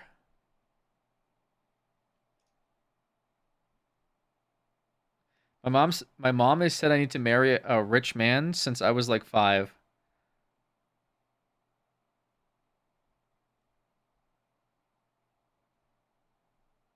Feel sorry for the man. I'm just kidding. Okay, hold on. I fuck with this. Hold on a second. Yo, hold on a second.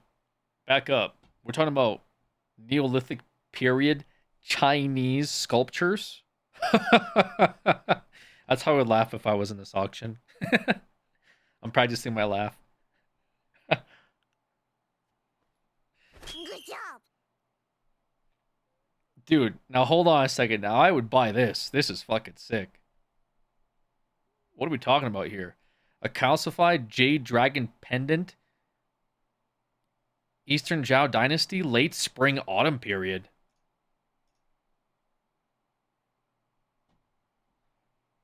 Pause. What the fuck is wrong with me, Alex? I can't I'm not professional to be able to diagnose you on something like that. How much are the ancient swords and shit? Yeah, I would just like wear ancient, like I'd just wear like ancient Chinese armor around my like Vegas hotel room. I would have my chauffeur bring me my entire ancient like warrior Chinese wardrobe to my hotel so I could walk around my hotel room wearing ancient Chinese warrior armor. And like whenever I would ask for room service, I would not actually like duel the staff, but I would like mock duel. Yeah. What the fuck is this? Dude. I don't even...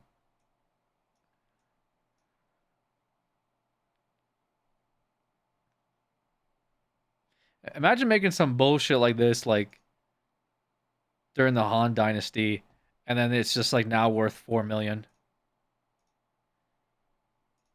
Like, yo. Ma, check it out. Oh, that looks really good. I don't know. I'm just fucking around. Now worth just 4 million. Drink a Frosty out of that cup. I'm full under like this should be used. Like you're telling me that they made this and you're never supposed to like use it. I don't really know why this is just a pendant. Just a hair pendant.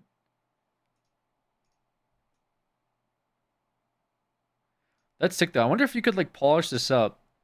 Like put it in a rock tumbler.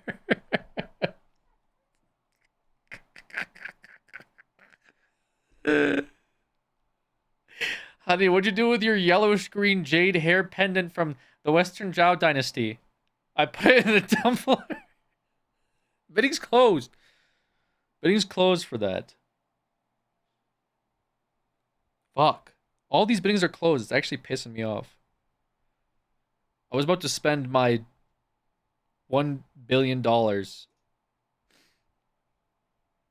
Wait. This jade spoon isn't closed. You know this was used. This 100% was used. Right? There's no way somebody made a jade spoon and it wasn't... Like, I would use this. Like, I would crush, like, a Flintstones fruit bowl with this. 6 million. Jesus. McFlurry will hit different in that. Imagine showing up to McDonald's in your, I don't know, Lamborghini with a late Western Han Dynasty jade spoon. That's got to be aura, as the kids say. Aura. Show up in a Honda Civic with that. No one has ever showed... Listen, this no one in the history of ever has shown up to McDonald's with a late Western Han Dynasty jade spoon and ate a McFlurry with it. That is factually never happened. Factually. In a Honda Civic. I think I said that already. Sounds... I just want like asterisks. Not that anyone has done that, period. But just asterisks real quick in a Honda Civic. Like, oh, okay. No, someone's definitely done that in like a fucking, I don't know, like a G-Wagon or like a Ferrari, but like, yeah, I don't know, like a Honda Civic. Oof. Because that happens a lot. And a Fiat. Like, maybe they've done it in a Fiat. But no one's ever done that in a Honda Civic. That's crazy. Ugh. A Jade mythical beast. Are we sure it's mythical? How do we know this is fake? How can you be so sure that it's a mythical beast? This looks like a dog. Let me find my jade spoon real quick, BRB. Some rich kid might have during a rebellious, who knows? So you think there's a world where some rich kid from China, like, got mad at dad, took the rare historical Han Dynasty spoon to McDonald's in a Honda Civic and ate a McFlurry with it just to spite dad or something? Easily, yeah. I just don't see that happening. And then he calls him up. I'm not gonna do the accent because I'm live. This is the only prequel. I'm kidding. Son, where's my jade spoon? Like, fuck you, Dad. Where are you? I'm at McDonald's. Bring the jade spoon back now. No. Did you take the Honda Civic? Shut the fuck up. OMG. Maybe. You know what? Maybe. Now that I've played the scenario outright, because I have to visualize the scenario, maybe. I want to say. No, but these are sick. These are absolutely sick, for sure. Like, this is dope. Like, look at this.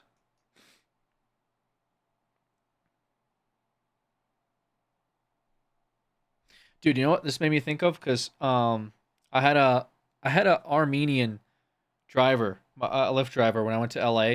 Shocker, Armenians live in Los Angeles. This guy went to China. That's why I'm thinking about it specifically. Like, he told me about going to China. Tell me why this guy picks me up from the airport. He goes, he saw my name or whatever. He's like, he's like, ты говоришь по-русски? So he's like, do you speak Russian? I said, no, ну маленько, по правде. Like, a little bit, to tell you the truth. Tell me why for the next 45 minutes, this guy only talked to me in Russian.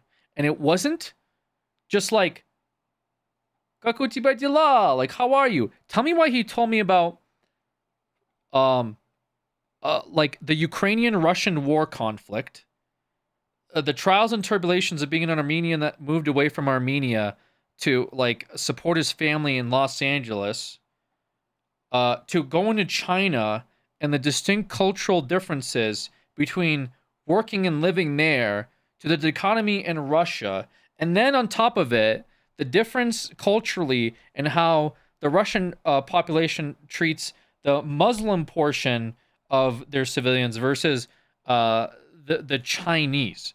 Like, for the next 45, all in Russian, by the way. And like, you know the term locked in? Like, you ever hear like locked, like whatever, that's what they say when you're like, I couldn't even look at my phone. Because if I stopped paying attention for 1 fucking minute, I had no idea where I was in the conversation. And like, he would regularly ask me, like, he's like, he would be like, "Ты понимаешь?" Meaning, like, do you understand what I'm saying? Like, do you understand? And I would have to be like, no, не всё понимаю. Like, not everything I understand. Like, скажи еще один раз. Like, say it again one more time. And he would be like, oh yeah, how do I? And he would like retell me the whole thing. Like, bro. But, oh my god. Anyway, this like stuff is like reminding me of it because he was telling me about where he went to work. I guess he was there for business and stuff, because I was just curious about what his experience was like in China. Did you give him a 5 stars? At the end of it, he said, he actually graded me. He said, he told me like you speak a bit more than I thought you would. Which, to be fair, most of the time I was just sitting there being like, yeah, for sure. Like, yeah, that makes sense. Whatever the fuck you just said about that topic that I would definitely know about. But then he graded me in the upper 50th percentile of speaking and understanding Russian. So I guess that's fine. I mean, that's pretty much where I thought I was in terms of like it's passable. But yeah, 45 minutes, and he's like, yeah, you speak it all right. He's like, I could definitely tell that you don't like speak it, but like you understand a lot of things. So just, you know, maybe if you lived there, you would like speak it better, like after a while. So I was like, oh, that kind of makes sense, I guess. But yeah, it was just like just if someone tells you like I don't speak a lot of it, you know, why would you talk about all that? Like literally talking about like the socio like economic dichotomy between like the Eastern Ukrainians and like the Russian like war front in relation to Putin's status.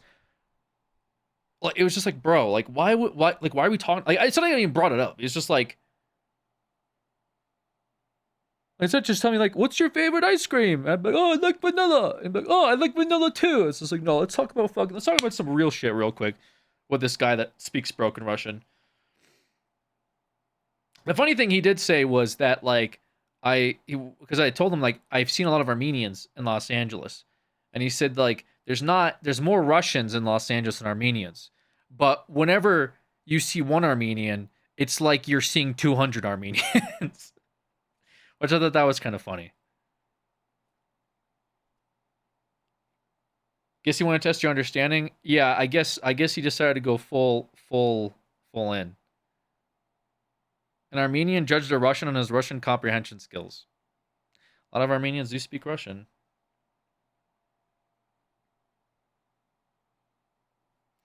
Interesting guy, though, yeah.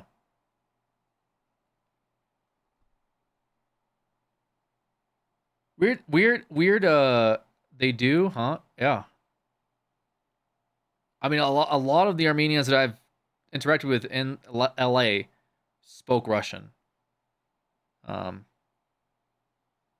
it's weird. I mean, even in China, there's a lot of like, there's that population of China that speaks English and Chinese, and then the population that speaks Russian and Chinese. It's just kind of it just kind of depends on where you go, I suppose.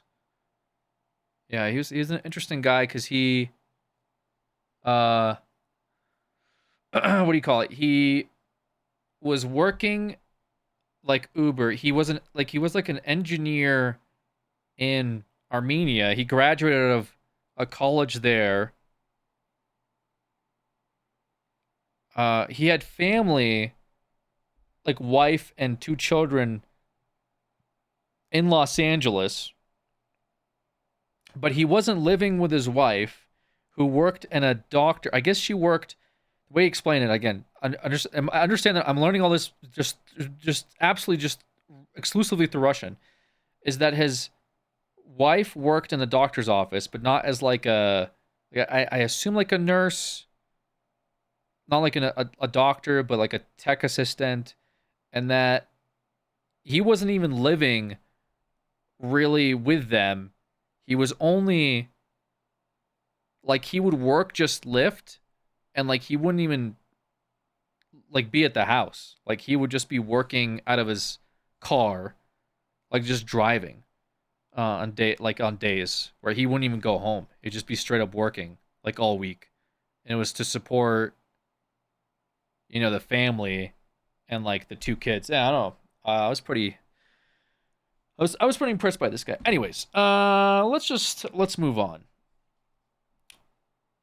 Funny that the Jade Hog got this whole conversation started. Yeah, it just made me think about this guy and his like experience in China and all that.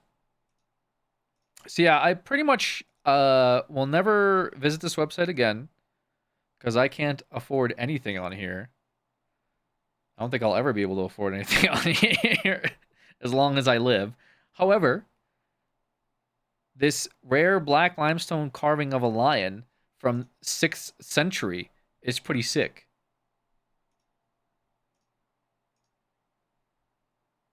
Hell yeah. Alex, if you could, you wouldn't be talking to us?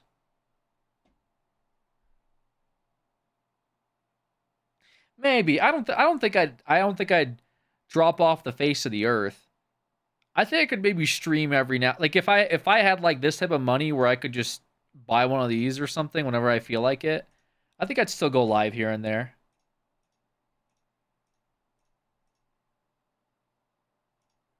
I think just to ship post, because why not? Like if I went to China and I was like bowling out, I would probably stream on like my phone. I was thinking about it.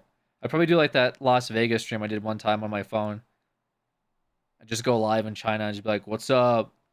Y'all ever see a 6th century rare black limestone carving of a lion before? No, y'all haven't, because y'all are poor." Yo, thanks for the resub. Just kidding. I'm way too poor for this, too. What the fuck even is this, bro? A bronze figure of a chi tiger. Like, this is sick. Tier 1 subs? Tier 1 sub, or I turn the stream off right now.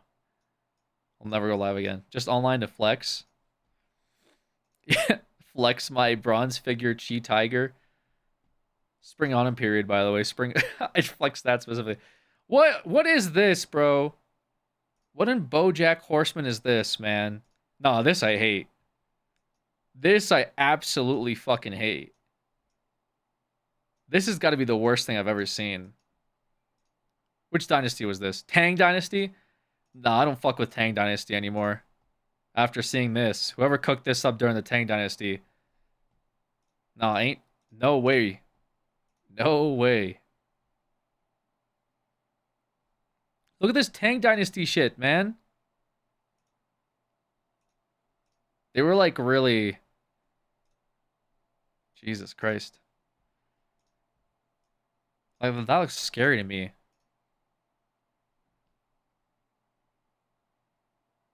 What? What is this?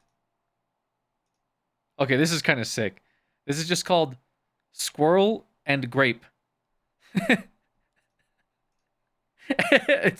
It's a stupid fat fuck squirrel eating grapes.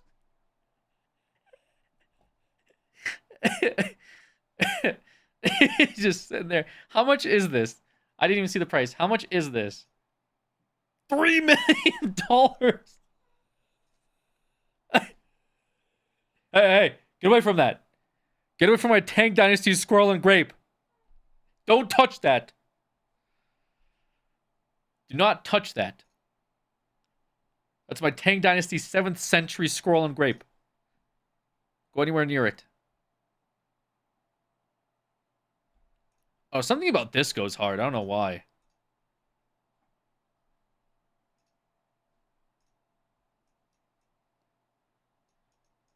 Just a vase. Celadon bottle? Is the Steam controller pre-order on this site by chance? A Tang Dynasty Steam controller? Whoa. Jade rhinoceros horn?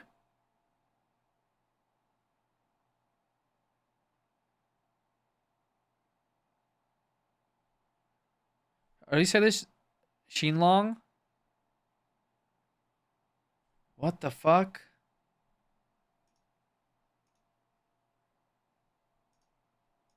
Zoom in, I don't have my glasses. Can you read this? It says, if you're reading this, you're a bozo. And you're probably dead. This is sick, though. What the fuck? Bruh.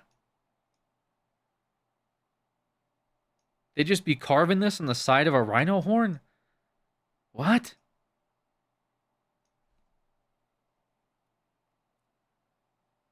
Dude, that is crazy.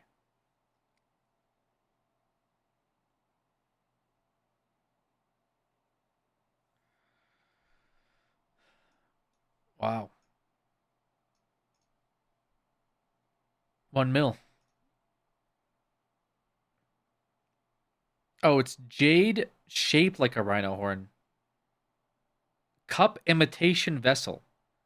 So it's a jade in the shape of a rhino horn that's made to be a cup.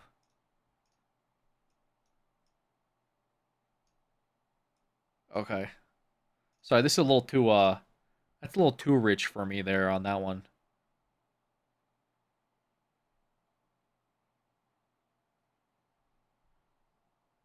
Yep. This buffalo goes hard.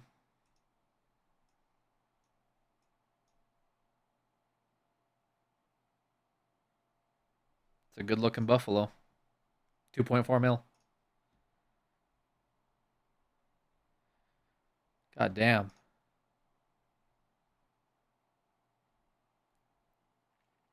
Now we're getting into the 18th century, where things are starting to get a little bit more colorful.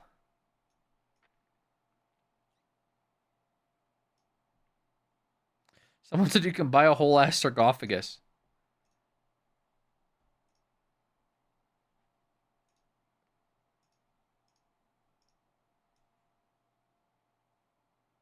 Wow.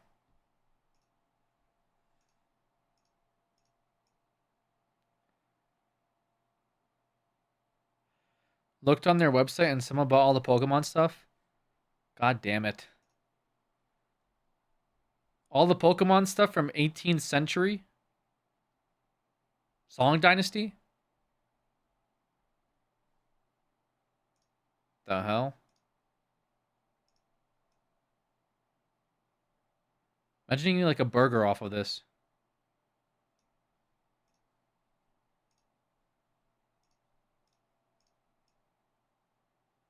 Yeah. Bagel bites, you guys think? Yeah, maybe bagel bites. Microwave plate?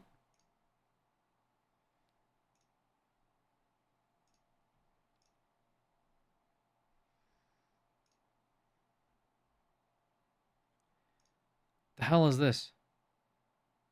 Incense burner and cover. Oh, hell yes.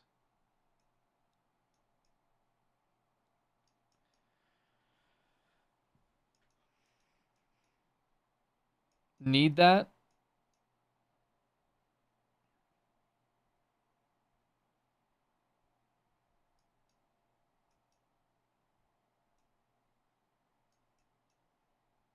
That is sick. Okay. What was I on about? Oh, yeah. We're watching Subnautica 2 news, actually. What I will describe as legal smackdown that Krafton just received. Really not well. Even Krafton admits that now, announcing to IGN that Subnautica 2 will launch in May. That was announced that was a good website. Day after the verdict. This whole trial is absolutely absurd. It's also not quite done yet, so there could be even more chaos. First, a reminder of our characters and the story so far. So, the PUBG publisher Krafton acquired Unknown Worlds, the developer of Subnautica, in 2021. Subnautica was a good indie game. It made a load of money. And since it was 2021, it was the pandemic era funding crazy period the games industry went through, Krafton's CEO, Changham Kim, offered $500 million for the company, plus $250 million in bonuses for performance, with the leads of the company retaining operational control. That's crazy. So if you're one of the Unknown Worlds leaders, wow, you got a hell of a deal. I mean, $250 million in performance bonuses written into this binding contract. It's almost so much money that maybe if you actually had to pay up that amount of money, it would be really uncomfortable. Seems that may have happened to Mr. Krafton. After the acquisition, Unknown Worlds' founders, Charlie Cleveland and Max McGuire, actually stepped back, and they left CEO Ted Gill to basically run Subnautica 2 while they went and worked on other projects. These are things like a strategy game called Moonbreaker. Now, those projects had mixed success, and the pair eventually wanted to just step away from game development altogether, even doing things like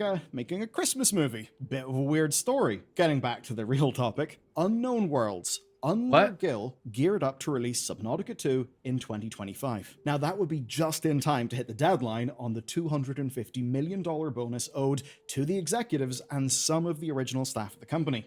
And that, rather unsurprisingly, is where things took a turn, because Krafton's CEO had no intention of letting that payout happen. And what follows is what the court now agrees actually happened. Here's where we'll begin the story. Charlie Cleveland burned out after the failure of the game Moonbreaker. He then told the dev team and the Krafton reps and took some time away from the company working on films, including a Subnautica film. So that's one of the main two guys. The other one, Maguire, didn't think that he fit in the corporate environment and wanted to work on external projects, things like seeing how Subnautica was resonating with kids on the autistic spectrum. So he wanted to follow that type of thing. And basically, neither of these two guys was involved in active development by this point, and unfortunately, development on Subnautica 2 was struggling. Now, in 2024, Maguire and Cleveland then came back, and they helped build a prototype, basically an attempt to get things back on track. Now, all three of them then decided on a leadership change for Subnautica 2, which involved them elevating some of their internal staff.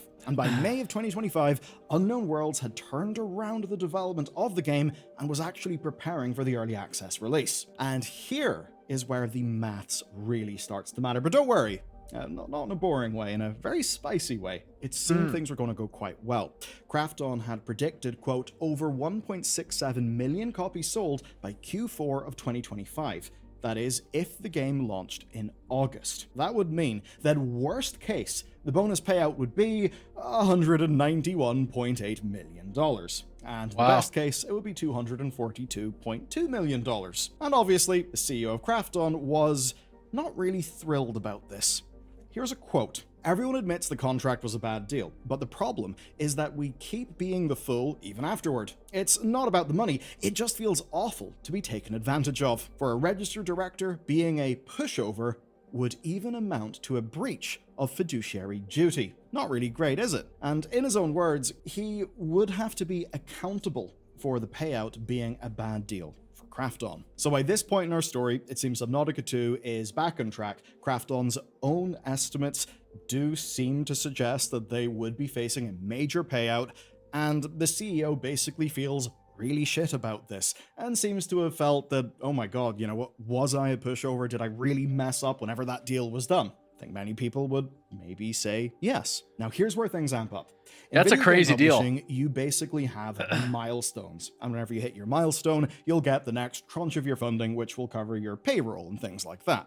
So in May 2025, there was another milestone review, one that Krafton chose not to approve. And this is where Krafton's head of corporate development tried to warn Kim that the state of the game would not hold up as a reason for firing the leadership, and in his words, it could create a debatable issue in potential litigation. But Kim, the CEO, remained focused on the risk here. Krafton claimed they'd only gain an enterprise value of 93.5 million USD in the event of a worst-case payout. This was not good.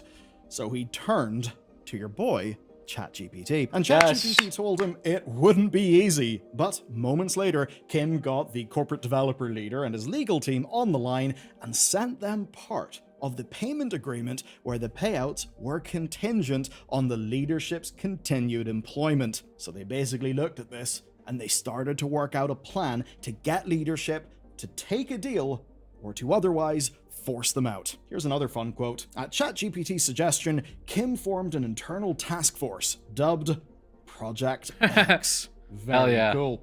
So the plan was literally designed by ChatGPT, and Krafton followed it. And it's the enacting of this plan that basically made all of this stuff go public, and that's what led to our coverage last year.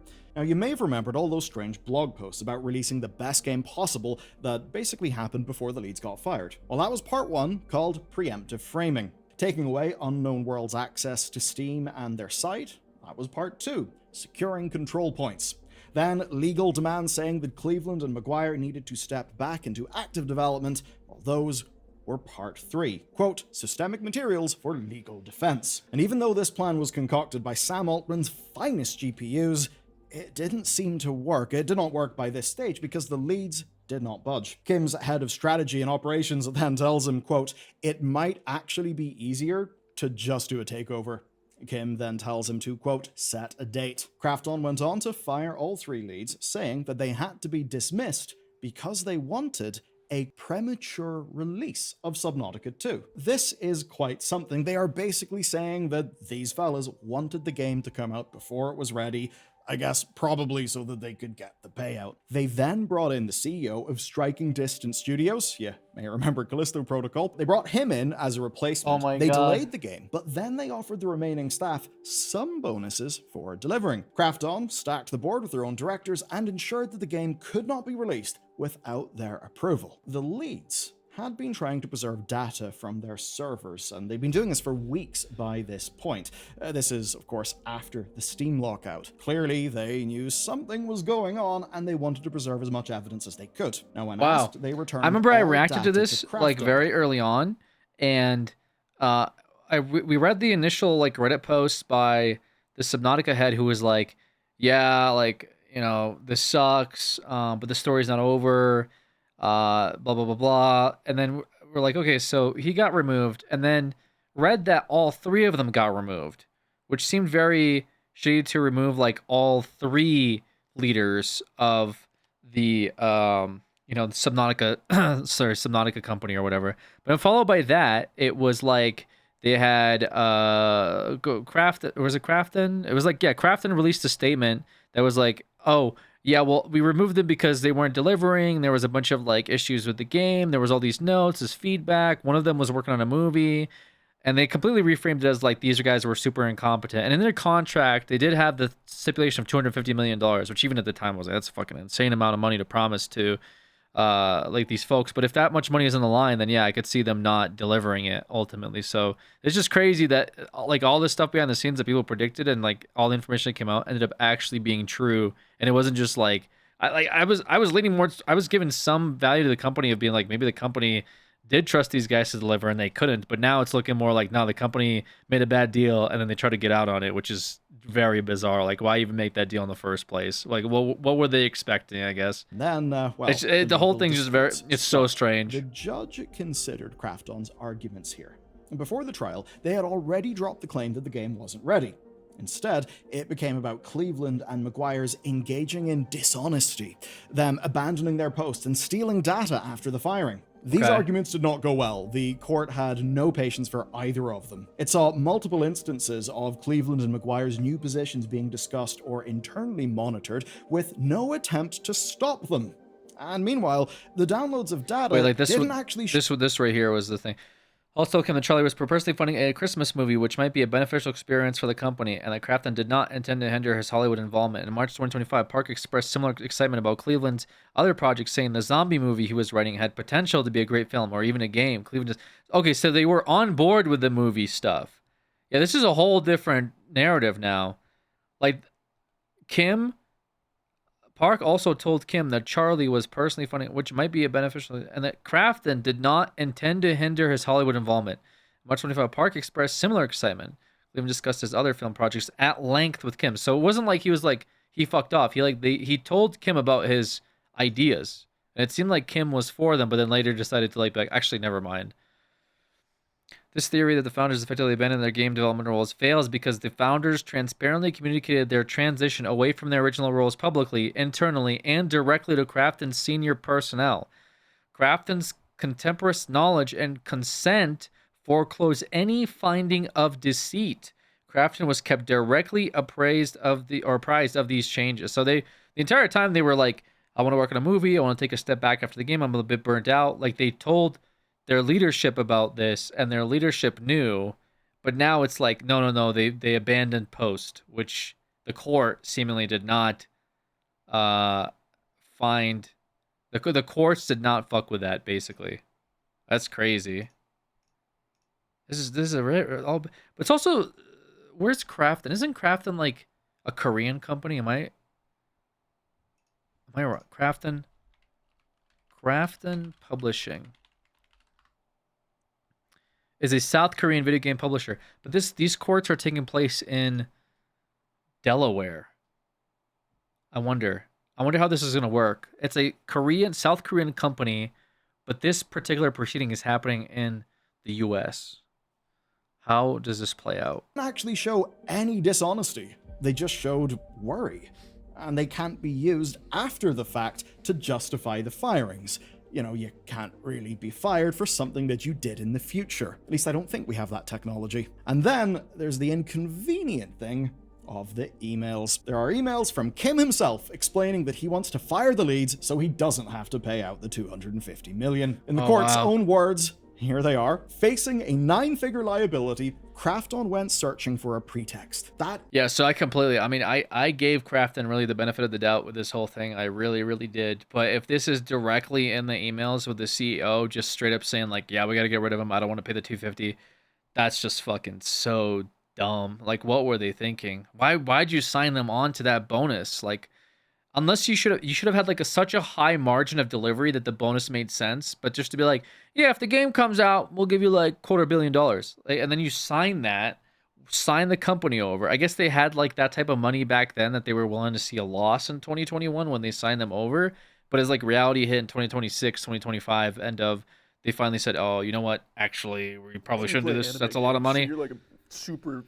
That's on them, man. hero. Con Air, I think it's 60 months, but yeah, I guess I was completely in the wrong about this. I definitely gave Krafton more benefit of the doubt than I should have with this whole thing. I just like the narrative of like punished, millionaire devs that went to work on movies instead of their game, like now all of a sudden painting Big Bad Corpo when Big Bad Corpo already gave him a $500 million. I just didn't really like that narrative. It seemed too I don't know what's the word. I'm not sure what word I'm looking for, but just it seemed too fictional that now this company's like, but like this chat GPT stuff and like all these emails, like that's crazy. Up and Champ with the 69 months. Nice, funny number. Cliche of like really like Krafton, the Korean billion-dollar company, like made you guys, like screwed you guys over, but it literally looks like, yeah, they actually screwed them over, which is crazy. Like the entire time, these guys seem like they were very transparent with them about what they want to do with the game, what they want to do with, and even internally when they couldn't figure it out, they promoted somebody internally, not Krafton, but Unknown Worlds. Internally, they were like, "Listen, you can't work on this game. You're burnt out. I had a unsuccessful venture with my last game that I worked on. Like that was going to be part of this whole thing. Like we got to do something. Let's find middle management." And we're going to elevate him to lead designer. That guy then took over and pushed the game forward. Like, I'm impressed that the three founders within themselves not only communicated that, hey, this is what's going on with us mentally, physically, these are our ambitions, and then we're still going to get the game delivered by, like, figuring out internally what needs to be done. Like, I'm impressed that they were able to, like, find the resolve and adapted to still get this game out, or, like, at least on some type of deliverable. But now in the background, you have like Krafton CEO that's like, ChatGPT, how do I kill these guys? not literally, but like, ChatGPT, how do I remove these guys and not have to pay them money? Okay, this seems pretty good. I'm going to just get rid of everybody, and then we're just going to do that. It's like very bizarre. This whole thing is so fucking strange. What's up, Yuli? Is damning. And with that, Vice Chancellor Lori W. Will of the Delaware Chancery Court hands down a verdict. Okay, there was a verdict already? Boys at Krafton. Gil is to be immediately restated as CEO as he wished. He has, quote, full operational authority over the company. Wow. Quote, he was, by all accounts, a highly effective executive in the view of the court. So good result for him. Cleveland and Maguire don't actually get to come back to their previous roles because they were, quote, peripheral to the development of Subnautica 2. And the court can't force Krafton to rehire them, but what they can do is they can give Gil the authority to do so. More than that, though, the bonus period is now extended to September 15th, 2026, with an option for a 6-month extension. And Gil gets to supersede the board. No shot. The board is still packed with Krafton directors, but now Gil gets to supersede them on any decisions about launching Subnautica 2 whenever he thinks it is ready. He even gets back control of the game's Steam page. That's quite the result. But you may be wondering, well, what about Subnautica 2? And what about the people who have been, turning up to work and working in the game as all of this bullshit has went down? So the devs have been working on Subnautica 2 through all of this. They've been showing off devlogs and story beats in the month since the firings happened. And the people who've stayed have done the best job that they can, while all of this legal tug-of-war stuff has just been playing out around them. But the judge's ruling actually makes the damages quite clear here. I'm going to quote directly, "Key staff members have quit, and the early access release of Subnautica 2 has been put in jeopardy." Now, these are people who had nothing to do with a contract dispute, nothing to do with Project X, and, they are kind of the ones paying the price for it. at the very least, on a I'm pretty sure day-to-day Project basis. X No one wants was to have like all of.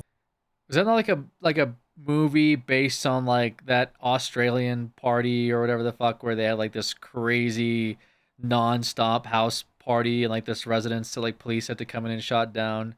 Like they made like a movie off of that called like Project X. This was like a very long time ago. But anyways, it was just like the name that ChatGPT came up with is pretty funny. If that was ChatGPT, it could have been something else though too. Maybe they came up with it.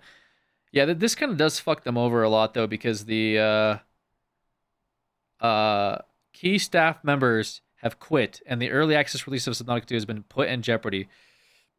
Yeah, because the people that like were just tired of what was going on probably left, which made like the game a lot more difficult to, I don't know, like, or to release a lot more difficult to like navigate for sure. Who had not, at the very least, on a day-to-day basis. No one wants to have all of that chaos hanging over their work. Right. But unfortunately for them, it's not over.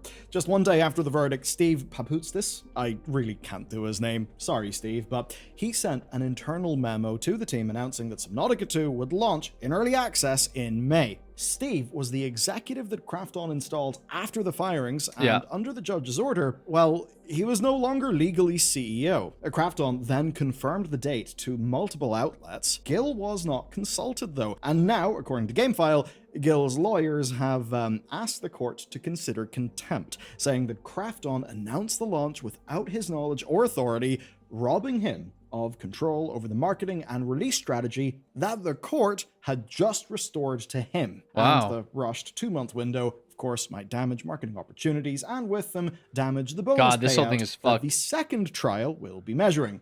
Yeah, there's a second one. Krafton's defense? Well, they say the memo was simply, quote, celebrating an earlier milestone review. In a separate filing, Krafton's lawyers have asked the court to determine when the ruling actually goes into effect.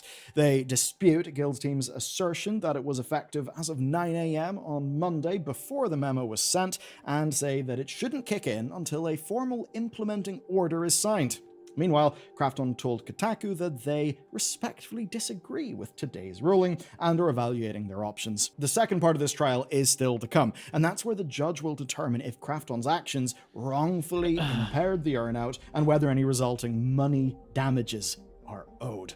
So effectively, if Subnautica's eventual launch does not meet the internal projections, well, then the leadership and any devs entitled to bonuses could end up getting compensation as well. So, let's sum up what Krafton wanted out of all of this and what they're getting. They wanted to make all the money from the Subnautica 2 launch, but they did not want to pay out an extravagant bonus to the team at the studio. Now, well, they may have damaged their own game, damaged their own launch, and they may still have to pay out an extravagant bonus plus damages, and they could be facing contempt on top of all of it. And all of that so that Krafton's CEO didn't have to lose face from a pushover contract and relied on ChatGPT over his own staff. Yeah, quality result, and as for you and me, oh, we got a damn entertaining story out of it. Like, I can't lie, this one is just so weird and wacky that, yeah, honestly, it is just funny.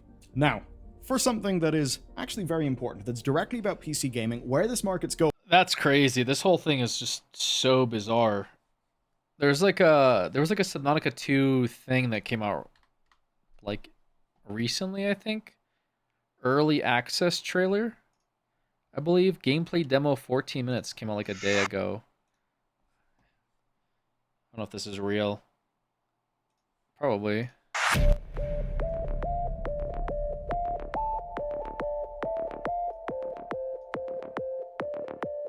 Looks real. Some of it. I guess it's hard to say nowadays with like AI and stuff, right?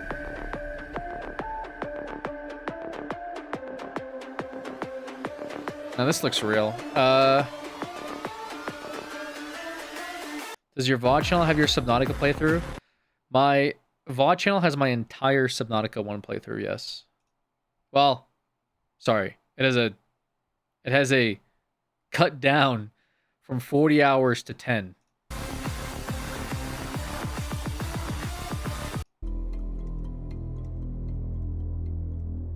Am I allowed to watch this? Is this like... What is going on here?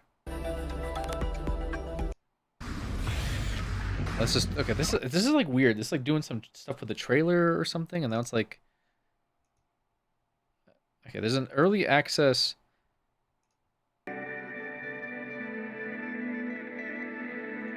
Yeah, I don't know what's going on with these videos.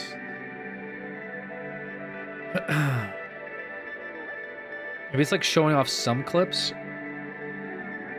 Virtual Dawn. Okay, so it's gonna be co-op.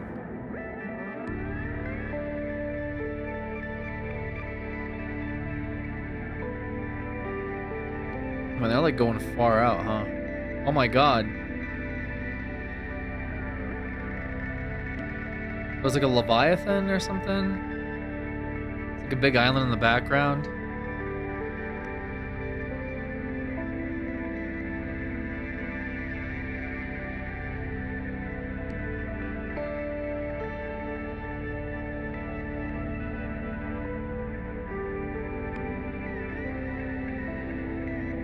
Interesting. Some cool features with base building. Like I guess you could already have multi-story bases before. But the co-op part of it's definitely cool.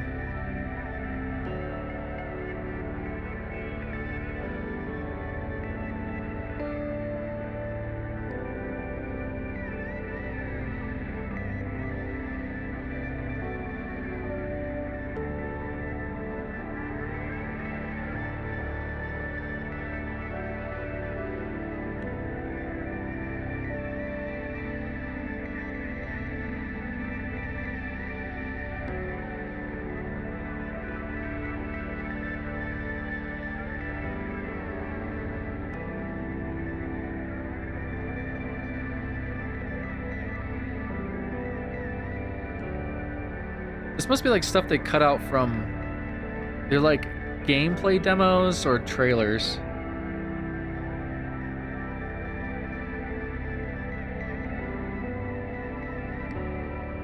They keep really fixating on this sign. Okay, I did not like that.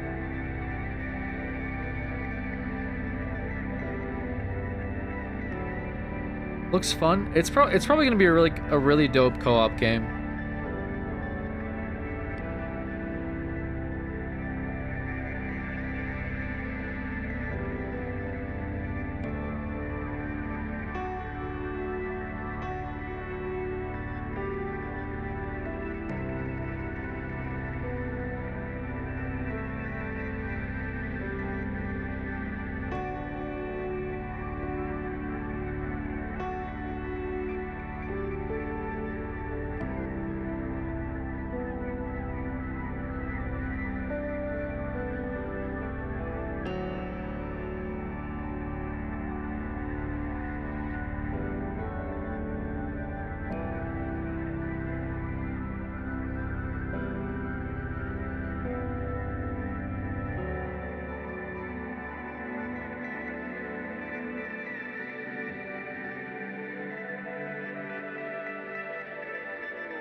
Cool.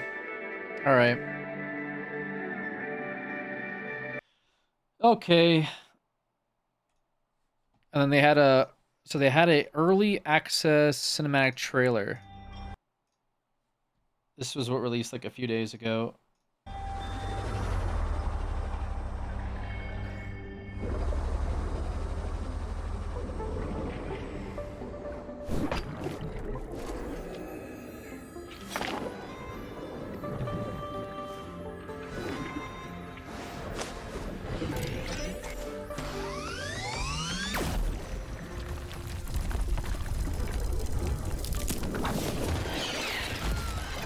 Oh my god.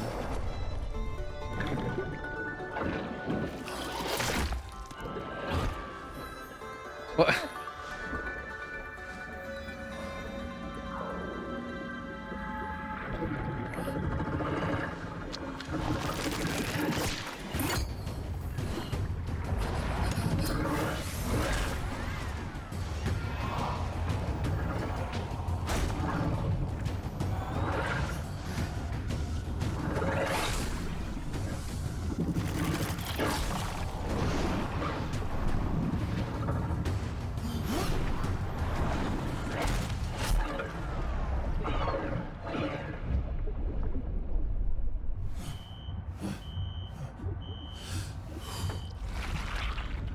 no.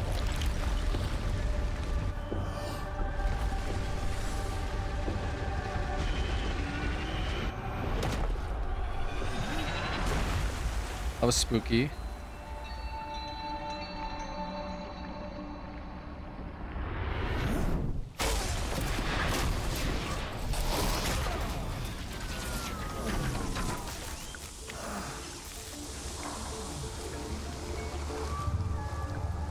Yeah, that thing definitely looks cool. That giant, like, tower.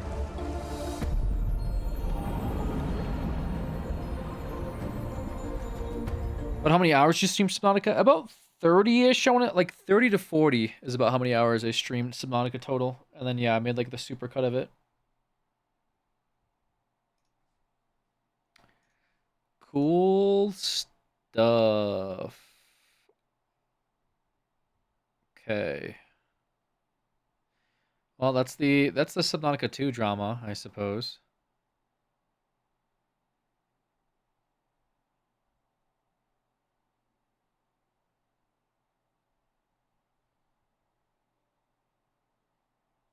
What is this? My name is Mr. Matter. No, your name is Mr. Mater. My name is Mr. Mater. My name is Mr. Mater. No. My name is Mr. Mater. Yeah. Get our done. His movement should be fast, but not as fast as Lightning McQueen. Tomodachi life? Oh, okay. Why did you pee in my jar? Tomodachi life, living the dream. What? On Cars 2 Island. This is gonna be a good game. They just made a Cars-themed island. Get her done. I'm gonna pet you. What's this? What there? Whoa, whoa. Like that, Mater? You like that? Huh? This is for Cars 3. You're nodding yes. That means you like it. Eat a butter cookie. Get her done. Yum. Level up, I have a level 2 Mater. I'm giving him the maracas. Breaking news, me news, turn the game on. Wait, why is Mater the news anchor? He can't even read. A wishing fountain has been constructed on Cars 2. The island's resident is excited, quoted as saying, "Finally, somewhere to take a bath." It was me. Oddcan, they were 33 I'm the months. island's resident. I interviewed myself for this report. Yes! Got a level 1 island, and a level 2 Mater, and a level 3 Geodude. The more wishes you grant, the more you'll unlock. Now Mr. Mater is a little fairy. Mater, how did you drop $23 in change while taking a bath in the fountain? Oh, gee, Lightning. You can spend that money on whatever you like. Keep putting hash browns into my hands until I run out of money, Mater. It's so lonely, being the only person on Cars 2. Just eat some hash browns, you'll forget about it. Yum. Now we introduce his rival, Mr. Anti-Mater. My name is Mr. Antimatter. He's one of the most evil characters I've ever created. I will destroy you, Mater. You must be me, Dunkle. Mater, I'm dropping you in, but be careful. Yeah. We haven't met yet. My name is Mr. Mater. Hello there, Mr. Mater. I'm known as Mr. Anti-Mater. Be careful. Why are they buddies? Thanks for your help there. Why are you deviating from the source material? Looks like they had fun. That's great. That's not great. How do I begin a battle? Yeah, brother. Punch him in the head, boy. Get you eat your wheels for food. Come on, man. Punch his head off. Oh, no. He loves violence. I like your vibe, Mr. Mater. Level up. Level 3 Mater. Love connection. Oh, let's make him walk like a robot like Mater. Eat your Mystic Mater ball, Mater, to make you walk like a robot like in Cars 2. I feel like I got one step closer to my true self. Do you feel like talking about future of the Cars franchise? Lightning McQueen is smelling the grass. Wait, that's Lightning McQueen? It's just so comforting. Here you go, Mr. Mater. You love to wear this kind of clothes. Oh, yeah, now we're talking. That was a hit. Cars was a hit film. I'm adding the girl car now. My name is Mercedes Mary. Was she a Mercedes or a Lexus? What's your favorite genre of music? Life is a Cars game. Life is a highway. I'll have to give that a listen. Life is a highway. You're going my way. Life is a highway. Bro, what is going How on? do you feel about hash browns? Yum. How do you feel about apple? Yum. How do you feel about reverse osmosis? Sharing a terrifying rumor we heard yesterday about the future of the Cars franchise, about how they were gonna do a Planes 3 instead of a Cars 4. Lightning McQueen Anti-Mater just stole the woman of your dreams. Here, have a box of tissues so that you can cry. What? So you want to play me and no repeats, huh, Mater?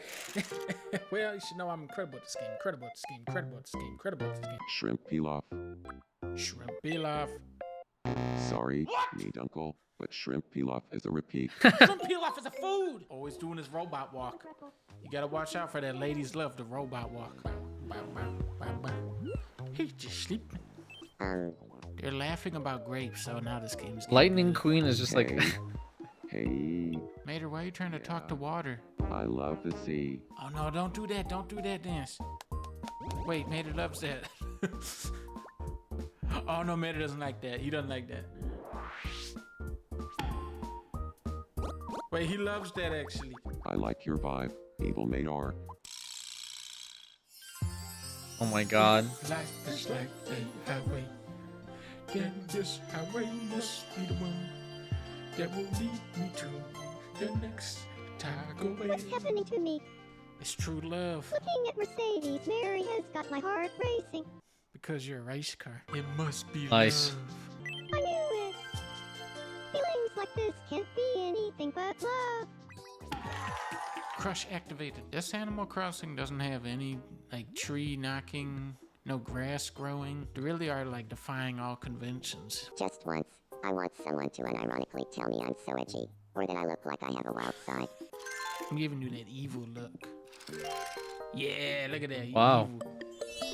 Amazing. Lightning Queen wants to renovate his home. Psh, come on, now this is too easy. There it is, right there.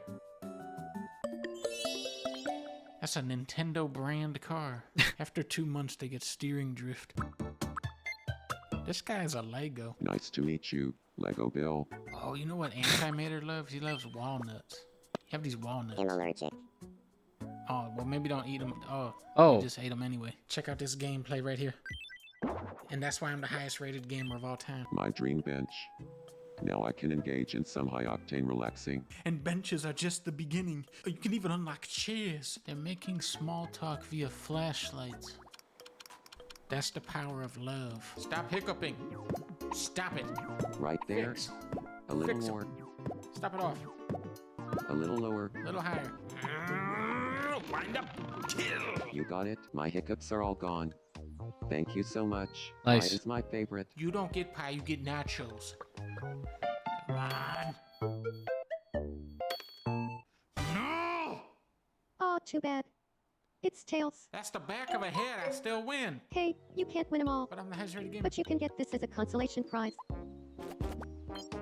Toilet paper? We're finally using the maracas. Life is a highway, life is a highway, life is a highway, life is a highway, life is a highway, life is like a box of highways. Have some toilet paper. He prefers not to use that. I just need $4,800 to afford this.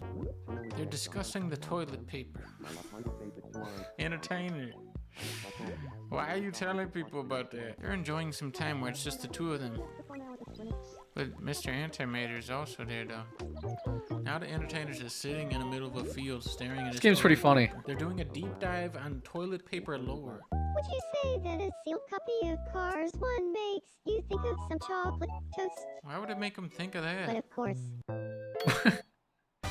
Come on! What's with the toilet paper?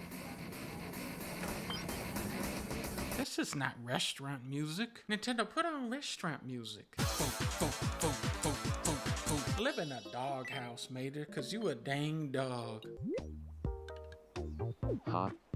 Entertainer, the camera, he's not taking pictures of you, he's taking pictures of his house. He doesn't even see you doing those poses.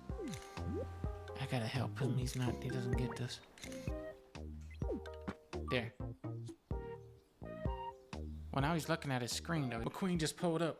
He's blowing bubbles. Oh, it's looking good now. It says I can add 63 more Miis. This game would be insane if I had 70 Miis on this island. 70 Miis? Young Joker. Cars 2 count? Again?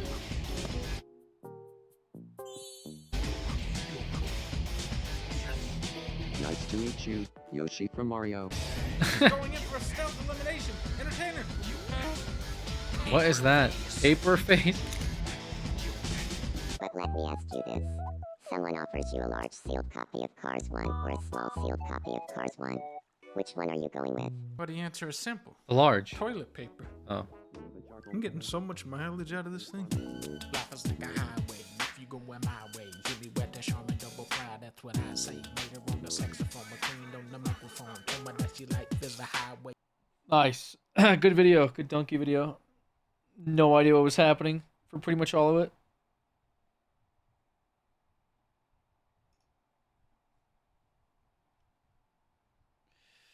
I was going to play. I don't have a Switch 2, guys. No Switch 2. Me, no play. You know how it is. The whole game is basically playing dolls, make character, your friends interact, yeah. It looks funny. Alex is a Switch 1 game? The hell? Why am I it's a Switch 1 game, that's what you're saying. Maybe playable then. Imagine an island full of chat. No, I'm good. Actually, I was slightly sold on it when I watched the video, and now it's the opposite. Now I don't ever want to touch it. So thank you for that. That helped me solidify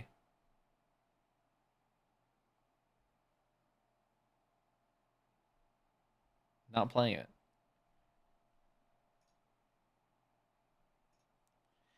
Please do it. No.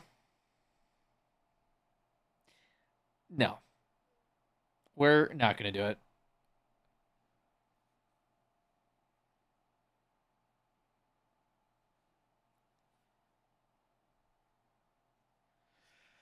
Just looking through some of my subscriptions. See if there's anything cool.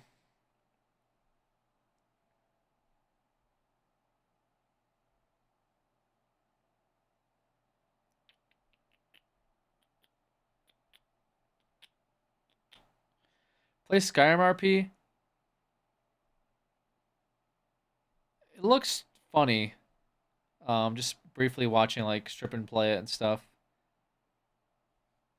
But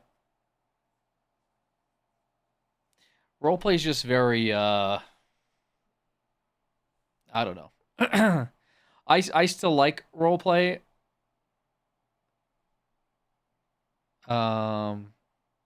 Obviously when I can get on Onyx.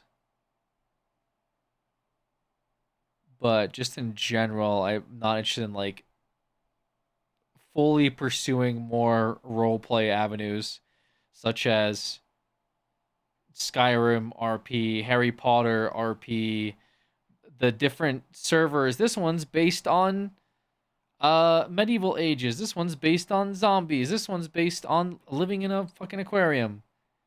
It's just kind of yeah, there's just a little too much, I think, given that I've been doing the roleplay stuff for almost 10 years. Yeah.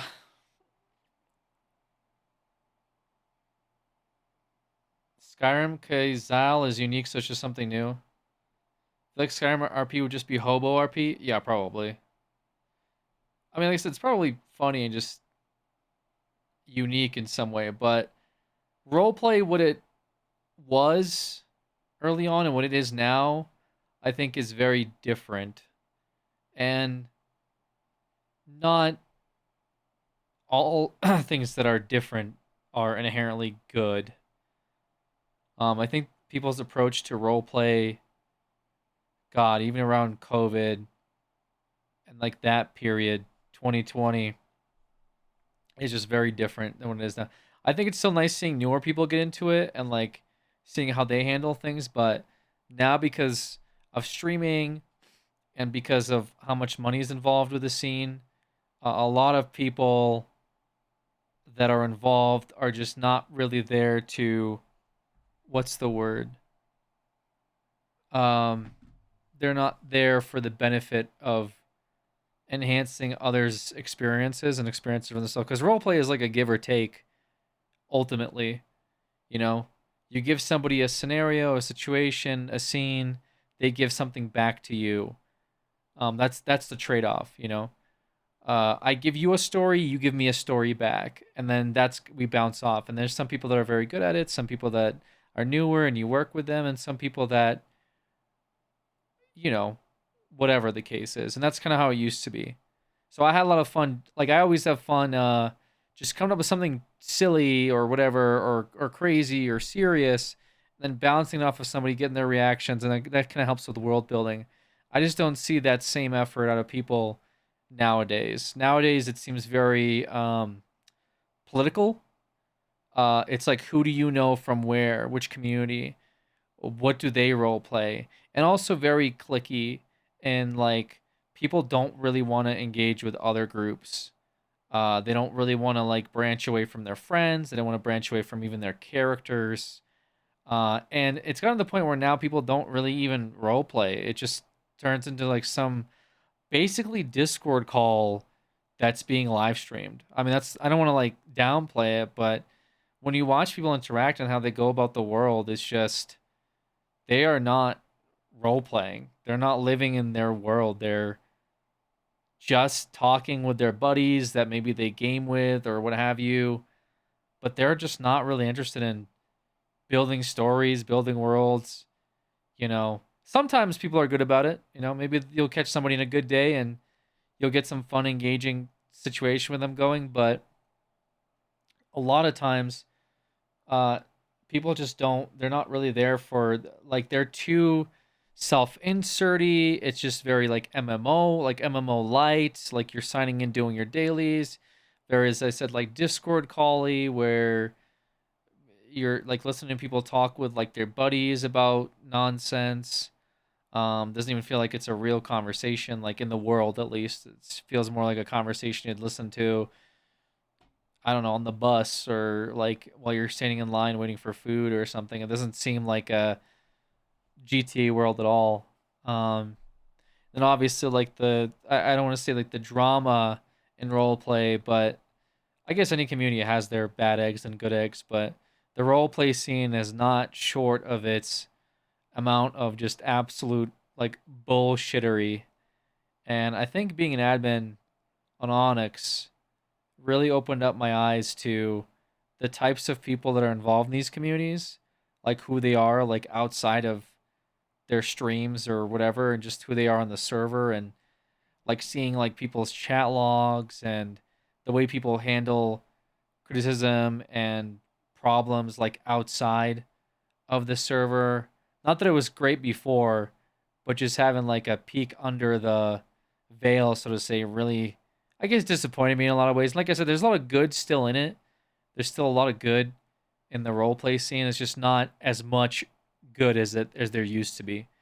Because before, like back when it was early on, it's like there was a lot of good sort of everywhere. Because I think people were doing it for the right reason.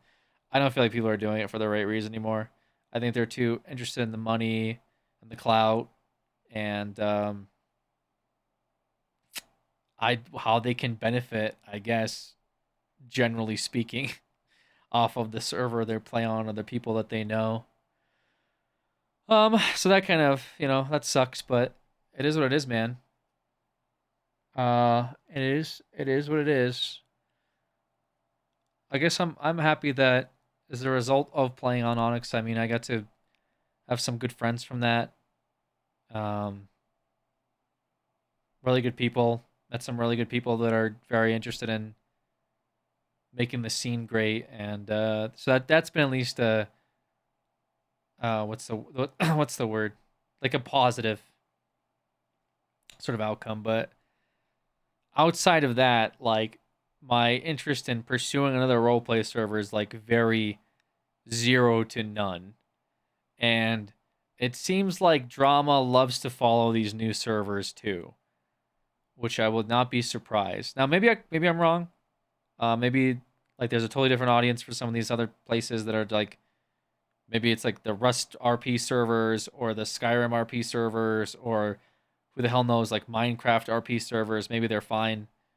But my experience with these servers is that they unfortunately eventually will attract the wrong types of folks that are there to create issues. So it's on that. But I've been watching some clips from the Skyrim stuff. It looks pretty funny. Just not interested in more roleplay opportunities. I've actually started looking more into Counter-Strike again. I watched this recent Blast split, Vitality versus Navi. It's pretty cool, although Vitality is still sweeping. Funny to see them still popping off. We did we did like a whole shoutcast thing for one of the Blast TV majors, which was like, I can't remember how long it was, like over a week, like almost 2 weeks or something like that, of me pretty much like double casting like a CS tournament. And that was cool. I think we also watched the finals.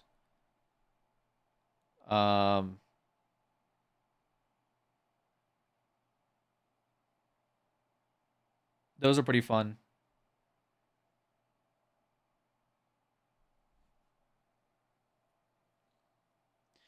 Could always recreate new RP scenarios in Tomodachi. Dude, you're onto something. I don't know what, but you're definitely on something.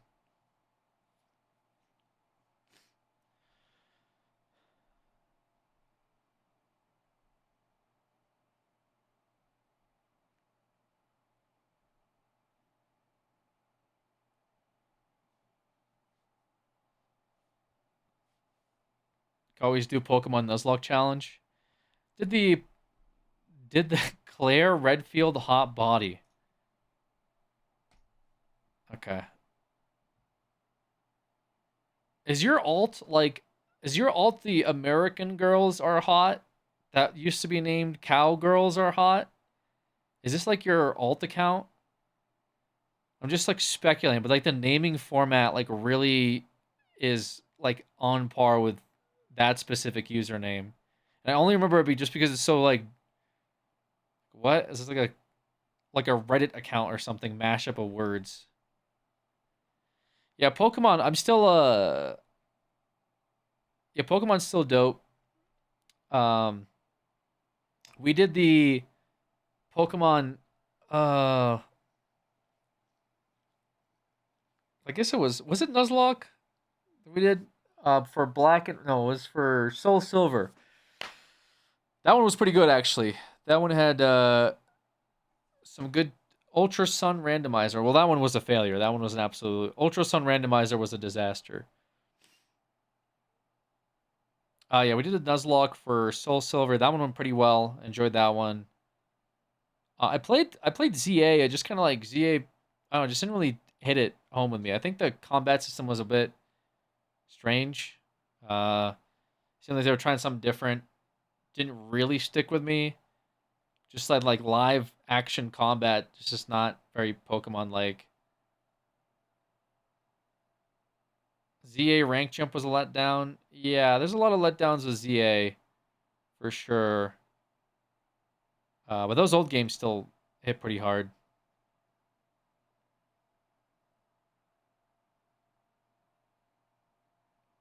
Maybe we do more. Maybe we do more Counter-Strike with Resident Evil winding down, possibly. Might just end up skipping 5, 6, 7, 8 and just going end to 9.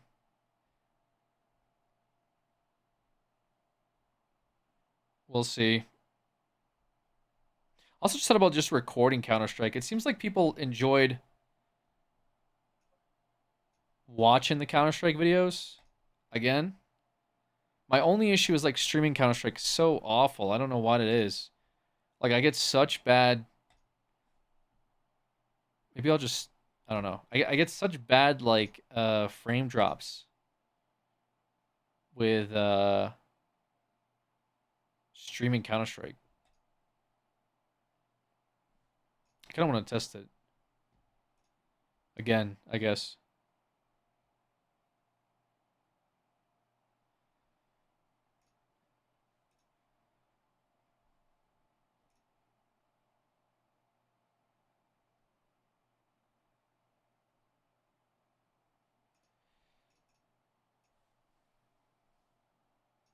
Should I recording offline? I'm thinking about it. Heavily thinking about it.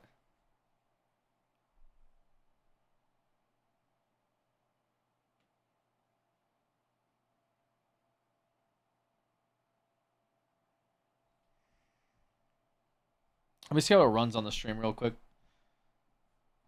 Might not do a rank, but I might just do a casual match just to see if I gotta like tweak some settings. Last time I tried this, it was not very good.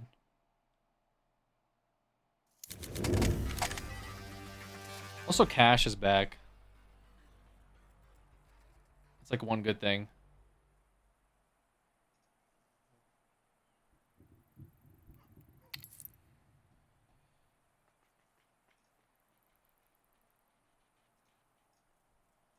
Let's see.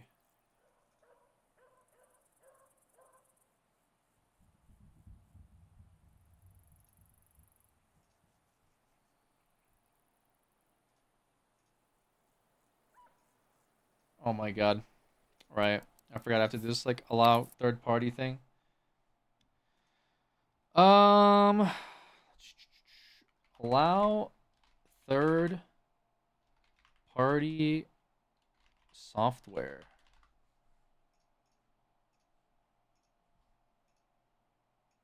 I think when I do this though, I get like weird matchmaking things, don't I? Also, what is that up there?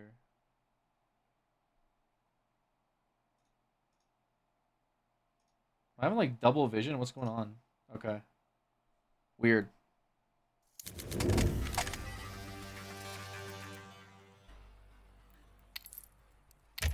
Let's just do a casual. Cash should be in session, but we'll see. Like I said, every time I stream the game, like my performance just tanks. Although I did get a CPU since the last time I streamed, an upgraded CPU, which should have helped a lot. I don't think I get RAM bottlenecked here, but maybe now it's my GPU or something crazy. Wouldn't surprise me.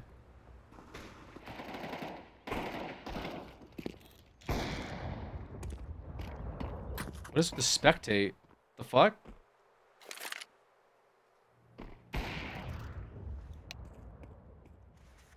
What?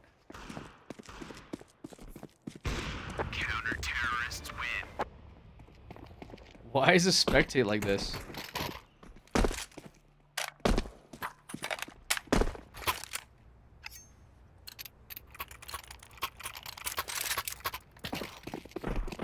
We got like no money.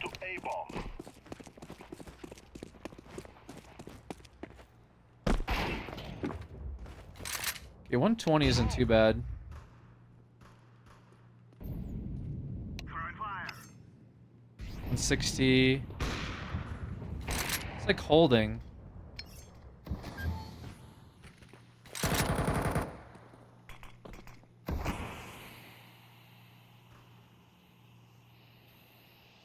This is our smoke. Maybe they took our smoke. Throwing fire.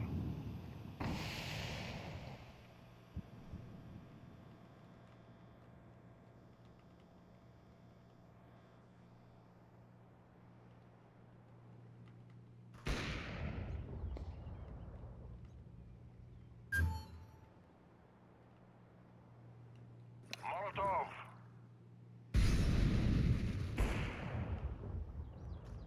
Got this site on lockdown, bro. Holy smokes.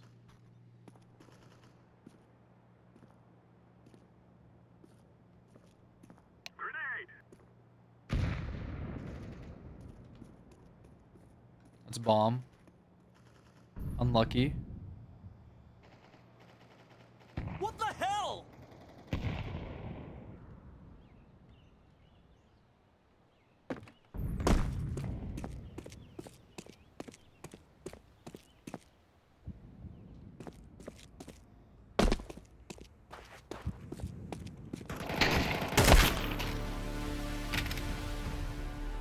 Pook baby. The 5 months. Looks like it's the frames are holding. It could be the server though too. I know what settings I had last time. Counter-terrorists win.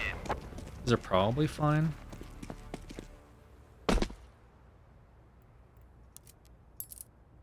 Oh. Changing my items is gonna kill me, I guess. Let's go, let's go.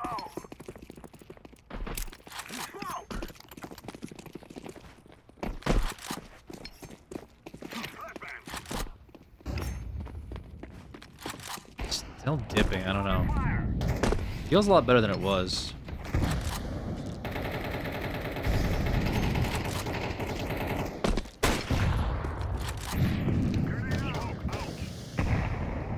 Is the scout crosshair different?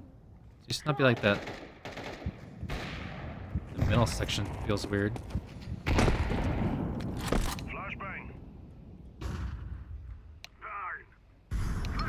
Skinless? Yeah, skinless.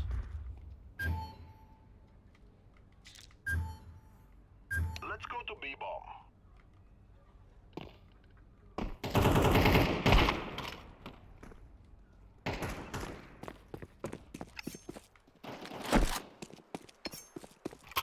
Molotov out. I planted the bomb. Bomb has been planted. Okay.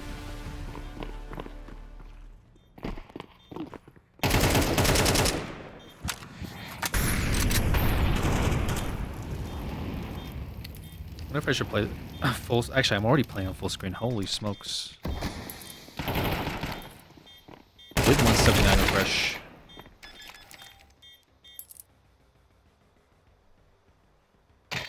Bomb has been defused. Counter-terrorists win. If I could change all these things, then they change back. I think it was after I installed something with NVIDIA.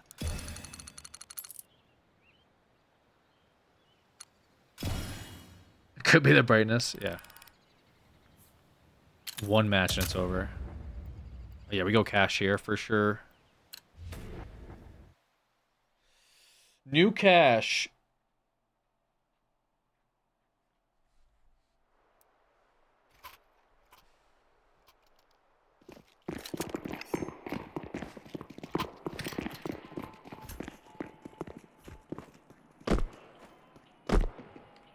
Weird.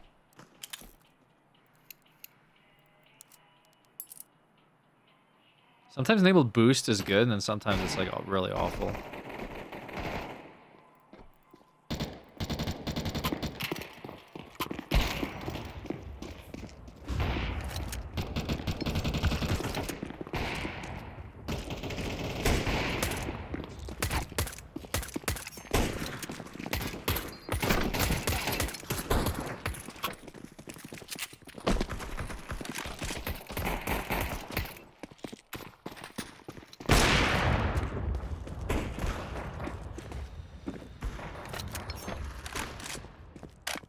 Hold steady at like 150 though. That's not too bad.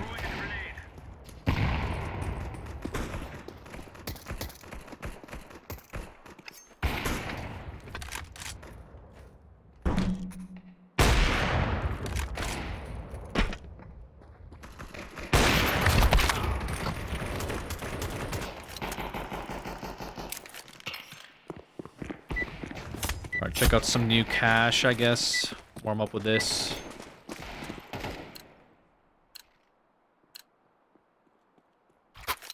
Should maybe turn off NVIDIA's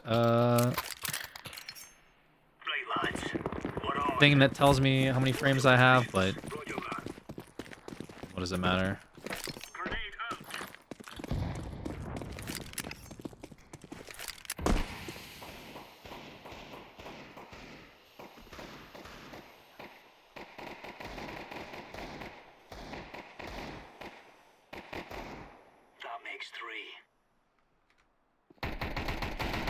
What the fuck? It's going through smoke. Two fellas left.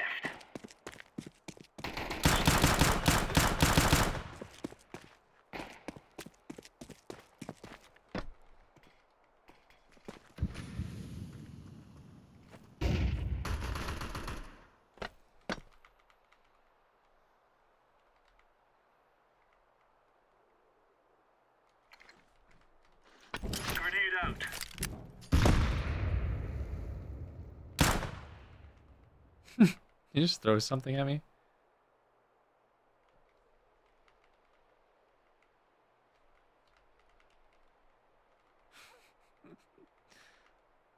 Just like threw his pistol.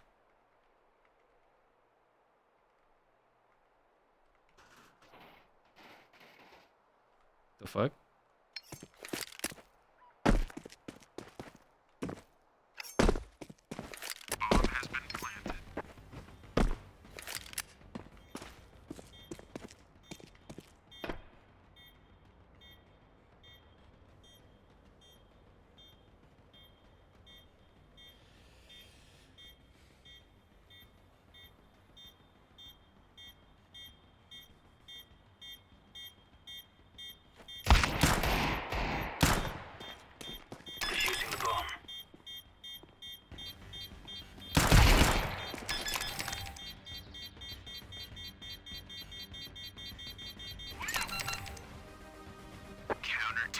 Oh no. Nice.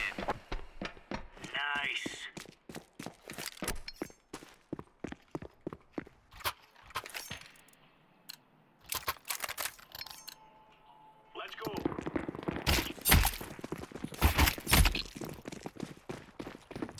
Like some program keeps saying clipping completed during like clips, which feels weird. Also don't like this crosshair anymore.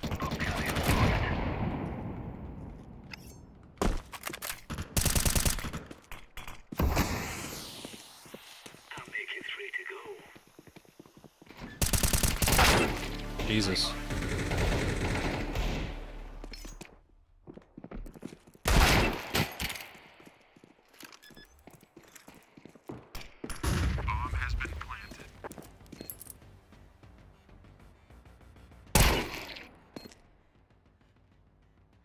Bring me back to your CS Gamba days. I was thinking about doing like a Gamba thing with ChatGPT. Often do you play CS? I haven't played in about a year. Actually, it might have been like a couple of games here and there in the last year, but I don't play very often, if at all. It shows. Trust me, buddy, it shows. The most I can like tap out is like 154 frames. Which is strange. Well, there it is, 190. Laying down smoke.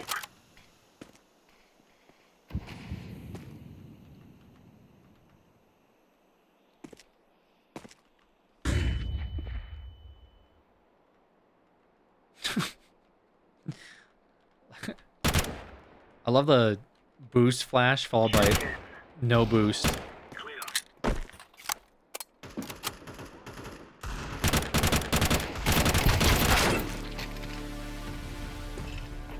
That's crazy. What kind of Gamba? I was gonna have ChatGPT pick our boxes for us.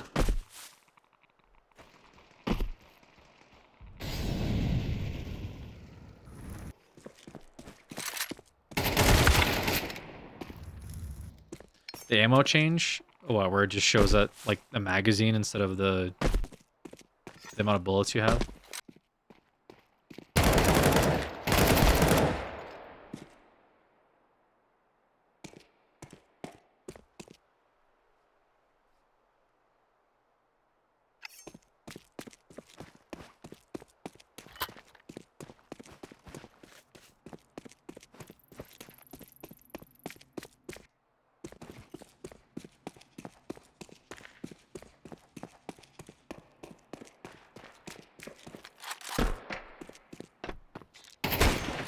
Oh my god. Yo, what the fuck? He said, oh, what? Yo, what the fuck?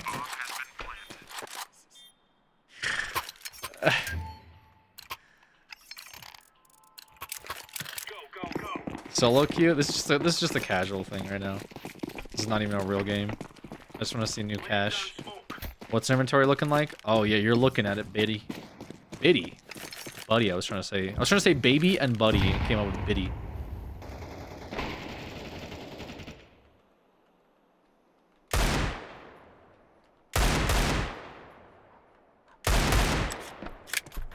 Some of your old skins. What happened to my skins from 10 years ago? I don't have them anymore. I sold them. I did not diamond hands my Counter-Strike skins from 2015.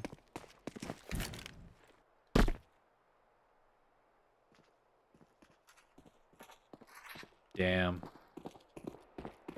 Happens.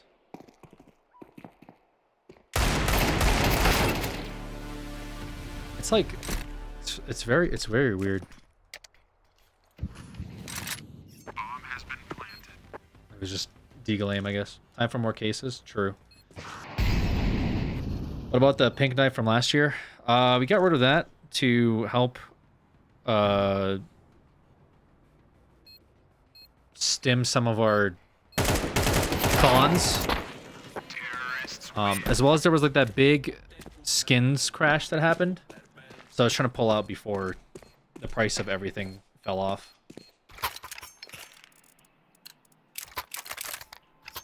There was like a big change to the CS marketplace in relation to skins that happened in like the last year or so.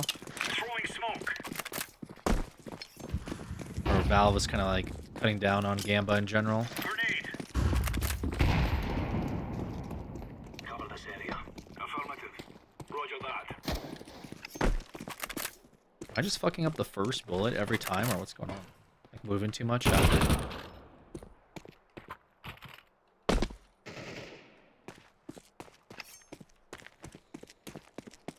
Yeah, being able the trade ups, that's right.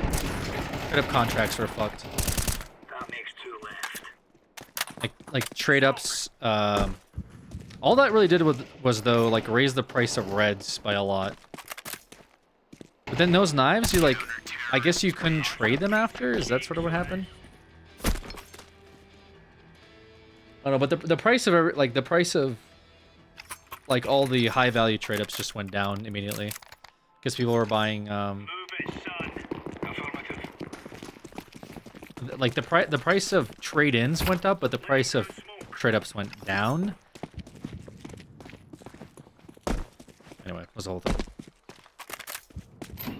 New cache though, looks like definitely Chernobyl vibes. Pretty cool. But that was like what the market was like at the time. Status.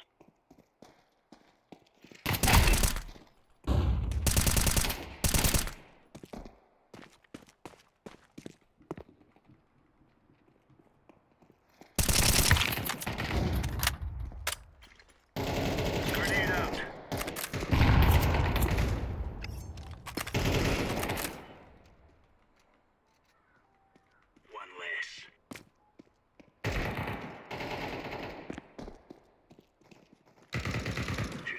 Left. Bomb carrier downrange. Flashbang. Thank you. Okay. What the fuck was that?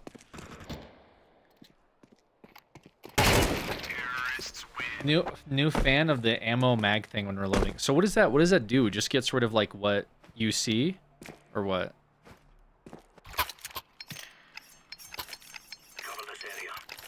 Oh, I see. He was trying to bounce the nade. Oh, he's trying to do like a pop-up. Oh.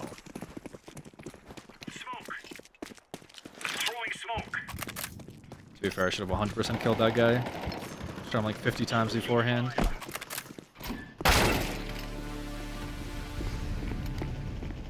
Drops what's left.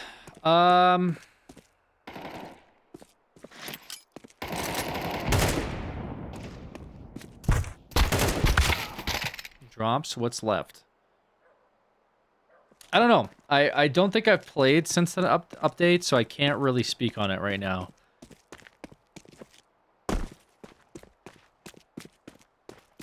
It seems fine, I guess. Because I don't think there's ever really...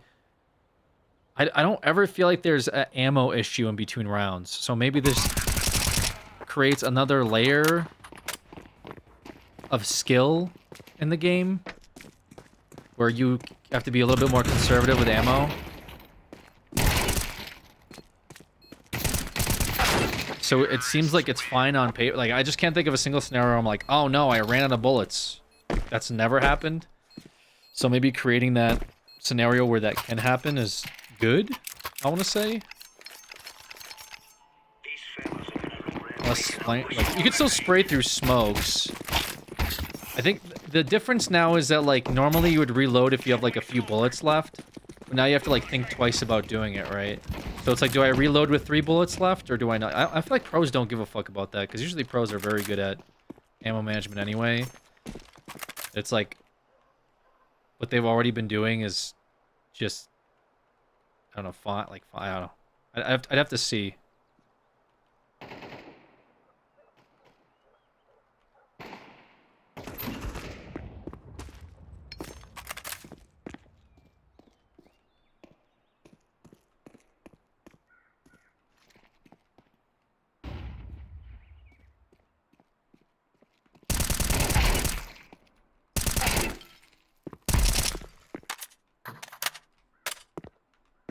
Like, what would be the difference there? I lose 1 bullet for the reload, you know? Or, like, I would have reloaded anyway, regardless.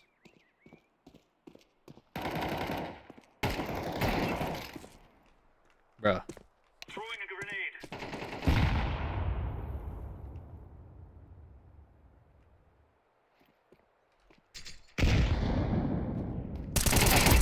Counter-terrorists win. Right on.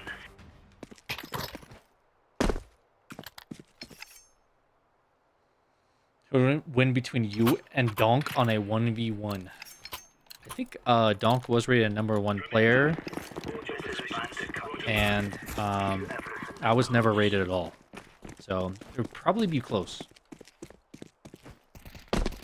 The fuck?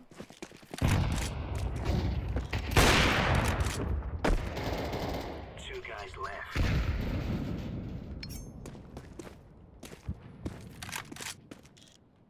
Bomb has been planted. Only the one left.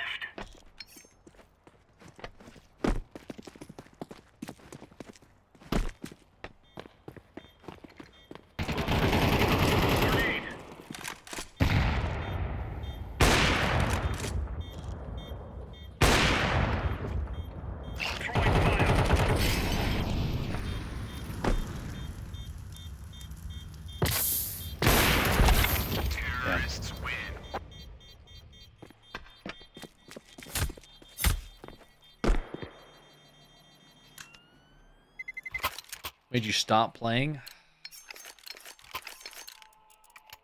Get older, had kids. Things just weren't the same anymore. I don't know, actually. I remember that specifically the old update. The Revolver update definitely made me stop, for sure. Also, like, Cow Chop, I think, partially, like, was picking up, right?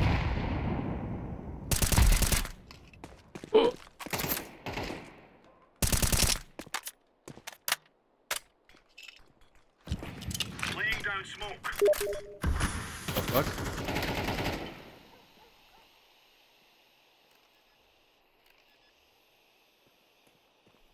Bomb has been planted. That's crazy. You got kids now? Yeah.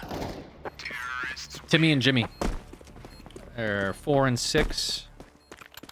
They're starting school. This guy hates me, chat. Wait, why do I hate you? What's going on, brother? Let's give it to them, boys. Holy hell, congrats, bro. Thank you, thank you. Abandoned kids from Florida. Yeah, turns out they were mine, guys. Pretty weird. How's tax returns with the kids? Not good. That's why I'm streaming now. Wifey's not happy.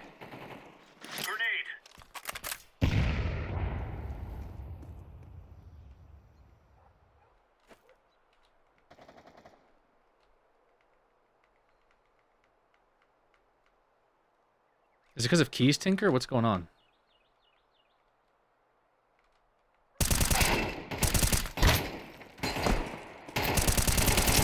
Oh my god, I try to drive by these guys.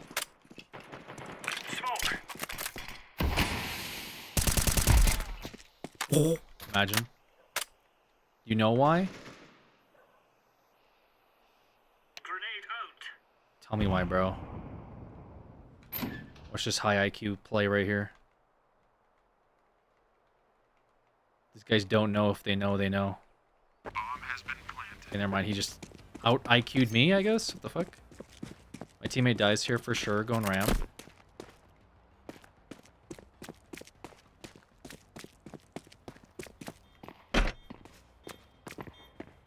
Deploying flashbang.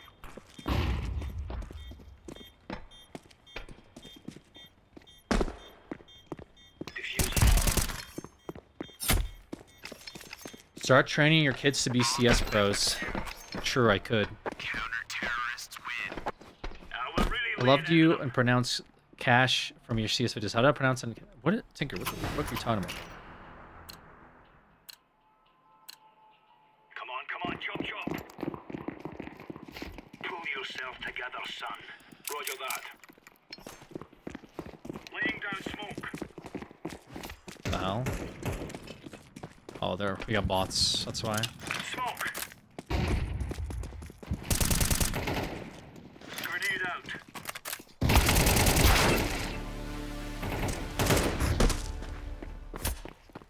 Timmy and Jimmy about to have carpal tunnel. Starting to feel like I have it.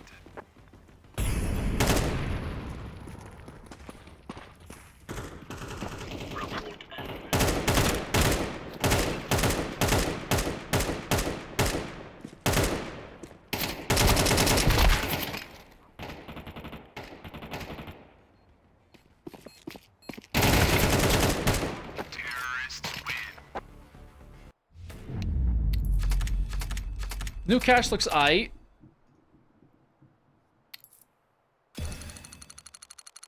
New cache looks aight. Don't mind it. Could probably play it a little bit more. Mid seemed weird. Also, there's like nobody playing this. Hello? Really because of my stupid allow third party thing. Do I have my workshop map still?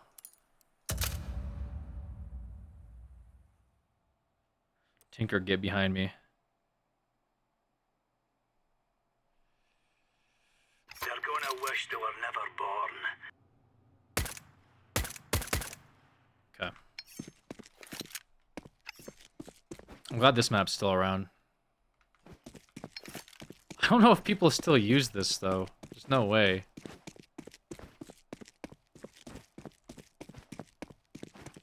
Would you ever play with viewers? Possibly. Just kind of depends.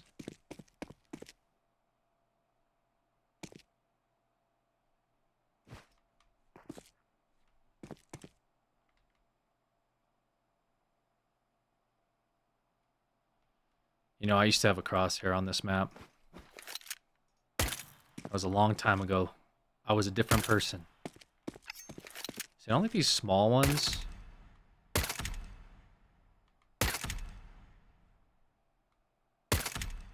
This is like more, maybe more my speed.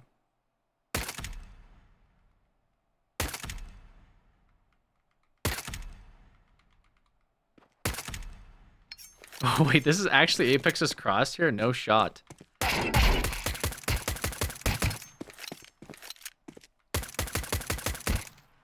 Holy shit, I'm actually cooked. What's going on?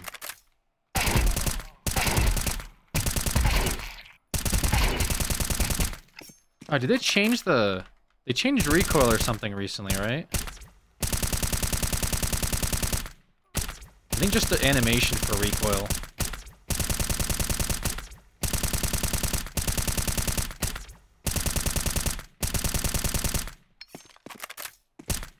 They made it like more CSGO-y, like the animation for it.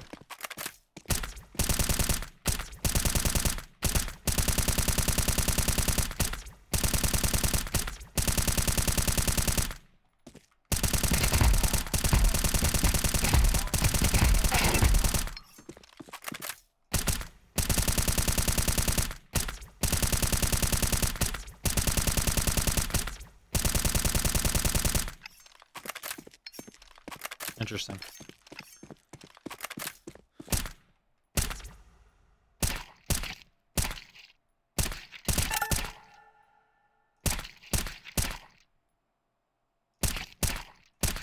huge.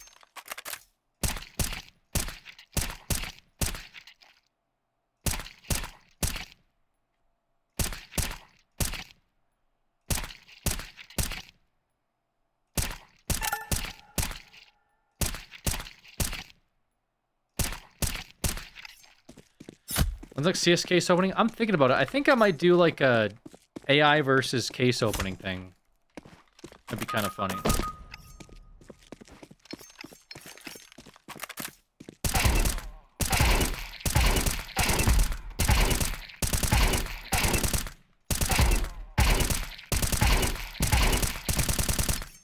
I don't believe that Apex uses this crosshair, but maybe he does.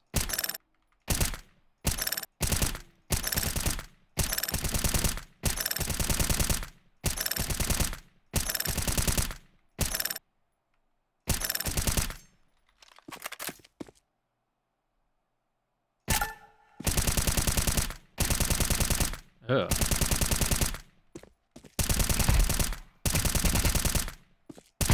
This is kind of sick, though.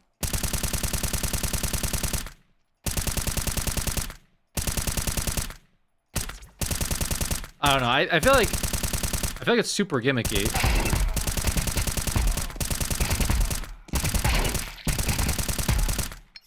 But you can kind of tell like where your bullets are going because they follow recoil.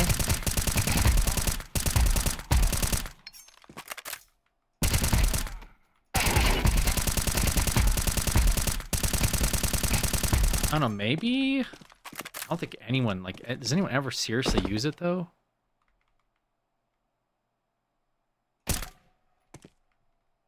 Probably not.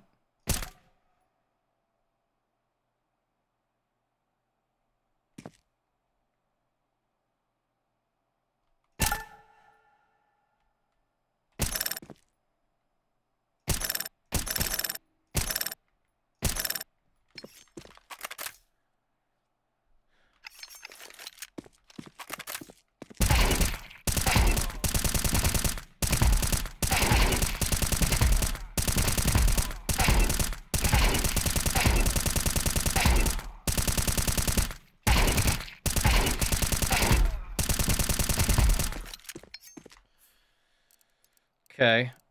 Yeah, it definitely, my game definitely feels better. That is for sure. Now, if I can translate that to the real world.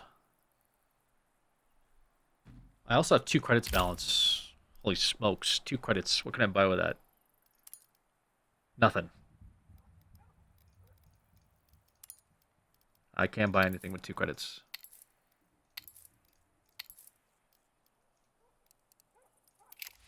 Buy another armory pass.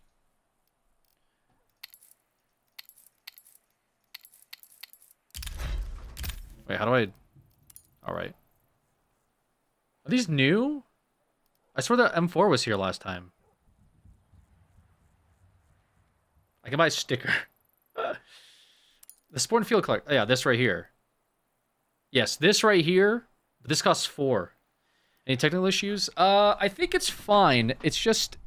It's not going up over 160 frames. Like, regularly, I guess, is the best way I can put it. It's kind of stuck at, like, 160 to, like, 180. Like, I was hoping I could get more out of it. So I'm not sure if that inherently might be a GPU issue. Maybe. That's a very soft maybe.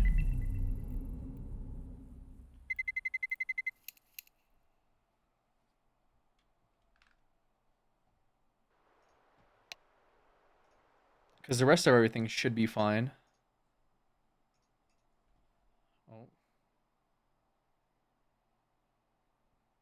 Guess the game crashed? Wait. No.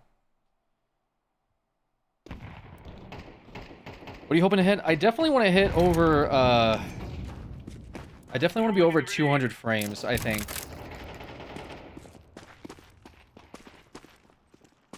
Why is my crosshair... Oh my god, I didn't save and exit. Fuck's sakes.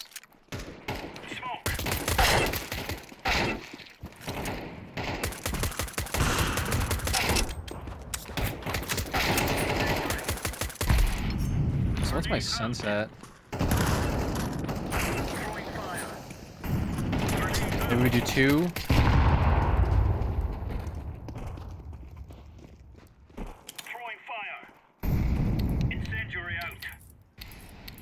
I didn't say my crosshair, so now I'm getting punished, bro. Oh. They can look one up.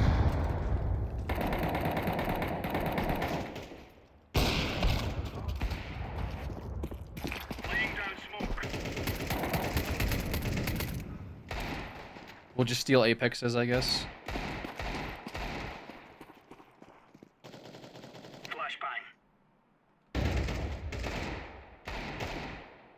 This is new one though, I think. Might be his new one.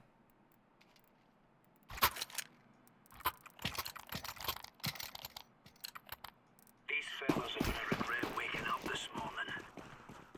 Throwing fire. Throwing smoke. Deploying flashbang. Decoys out. Flashbang. Nothing here.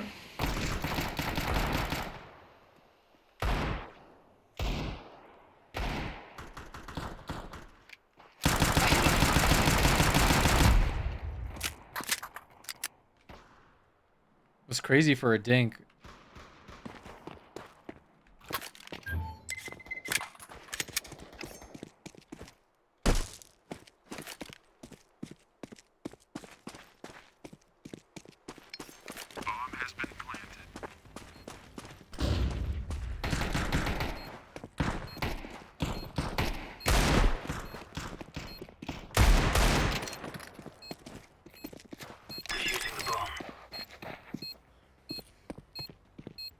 Good night, Ken. Good to see ya.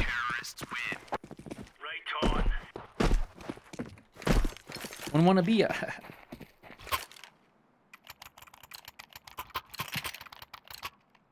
Let's give it to the boys. I'm just kidding. It was a joke. Incendiary out. Incendiary. Laying down smoke. Throwing flashbang.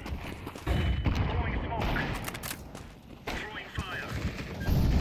Grenade out.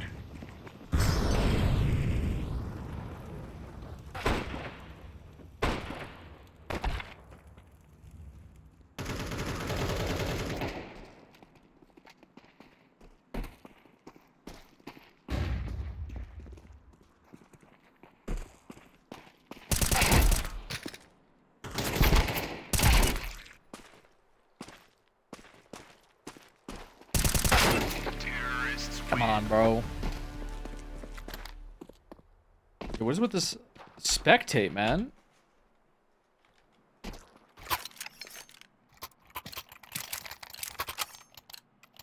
Remember, this isn't the killing house anymore. This is real life. Smoke. No, I'm smoking.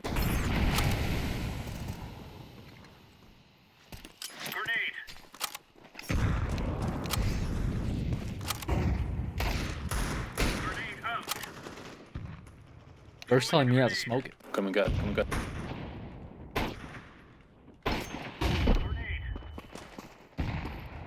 Oh, this is casual. Comsing as casual is crazy work, no?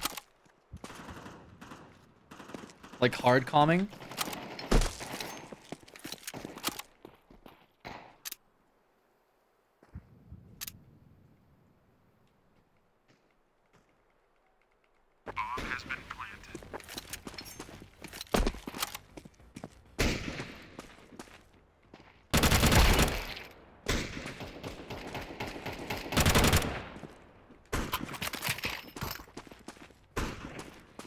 This guy's throwing.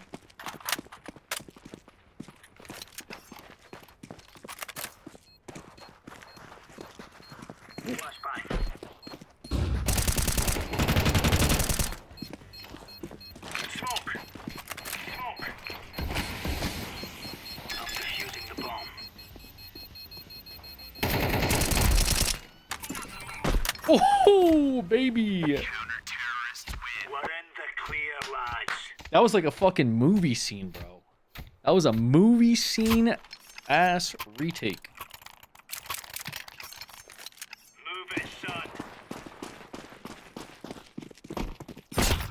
Incendiary out. Laying down smoke. Grenade out. Throwing smoke.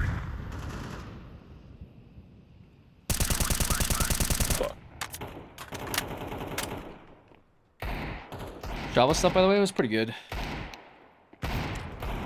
Deploying flashbang.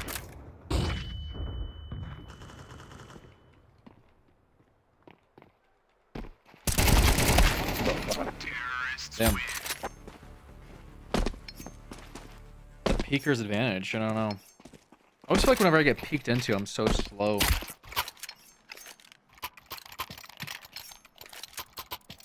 Let's make this right as Common bots. Sorry. Throwing fire. Smoke. Throwing fire.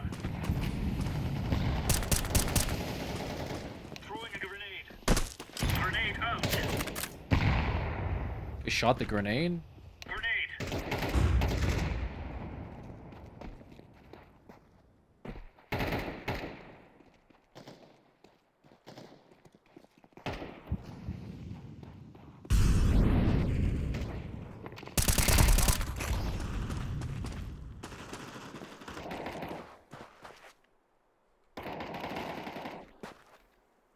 Throwing flashbang.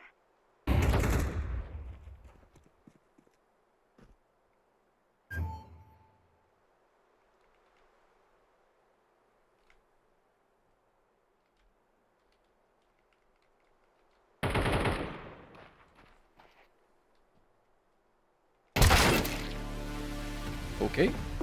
Terrorists win. He had 2 health. Hold that out. It's a sick clutch. He knew to peek, like he knew to peek cat. It's really good awareness. Grenade out. Throwing smoke.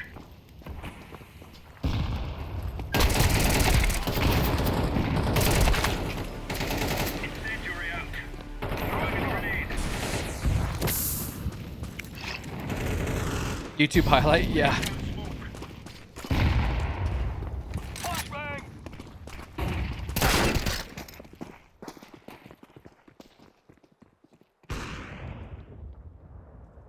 Yo, why the fuck is Big Boss even here, bro?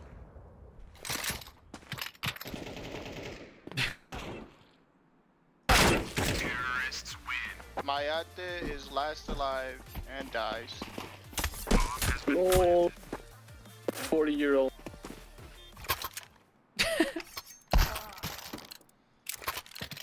Yo, is it bad to be 40?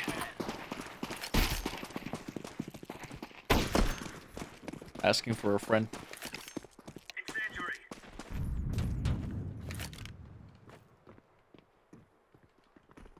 Grenade.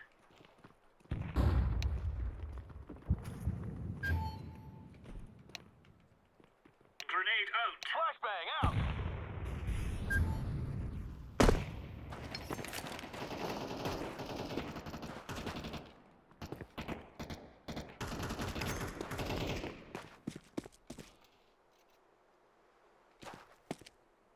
What the?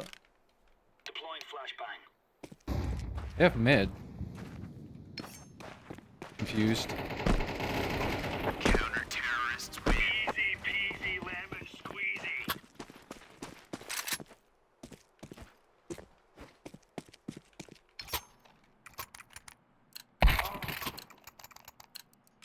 Let's go, fellas. Mayate, I'm on your team. Lol, this guy. Throwing fire. Throwing fire. Do I not have a mic? You die.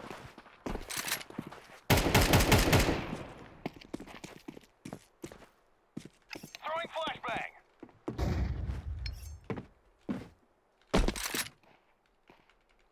gonna be me.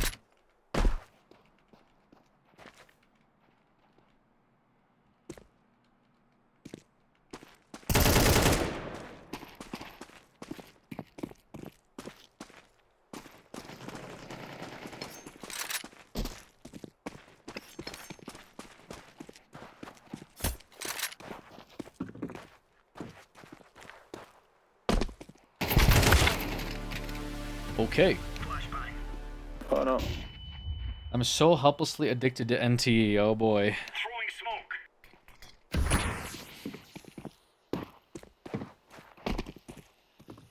I just don't. I don't get this camera. What's?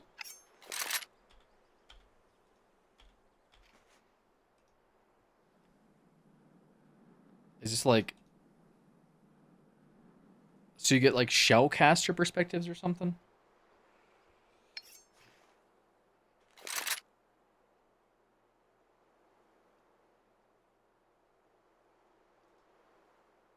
You can turn it off. What is this setting? I don't get it.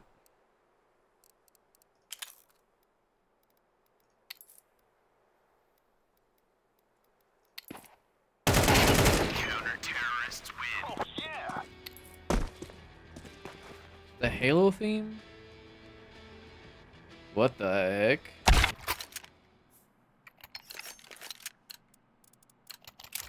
Watch out. These boys have got a bit of an arsenal and they don't mind using it. Throwing grenade. Incendiary. Oh. Laying down smoke. Grenade out. Throwing a grenade. Smoke. Grenade out.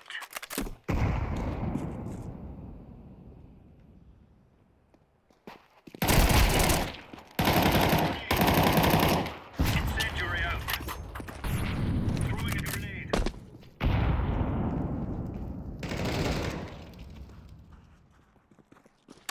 Laying down smoke.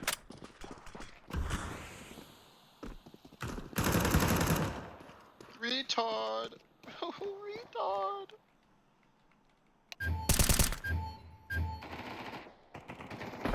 Counter-terrorists win. Oh, it's a piece of cake, so it is. Ooh, the howl. Is this still worth something?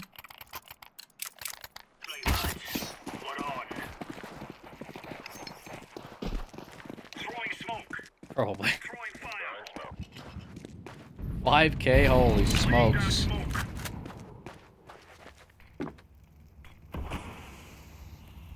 It's crazy.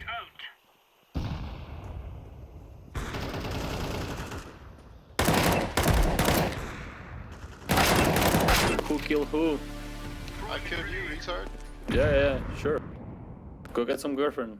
Go get some girlfriend. Mayate. Oh, el vato. Go get some girlfriend. Quédate el hocico a la verga, güey. I don't speak that, bro. You don't speak school shooting or what? I don't speak that fucking beater shit, bro. Sure. Wetbag. Yeah, sure. Where's Ice, bro? You don't Where's belong here, Ice? bro. Oh my god, you sound 40. I sound 40, bro. What the fuck? You smoke cigarettes all day. Oh my god. This guy. You want me to bring you some Corona? Oh no. I don't drink, Some Corona? man. I don't You drink. sure, bro? Yeah, sure, bro. You sound like you fucking down Sure. with fucking six packs Yeah, every day, bro. Oh my god.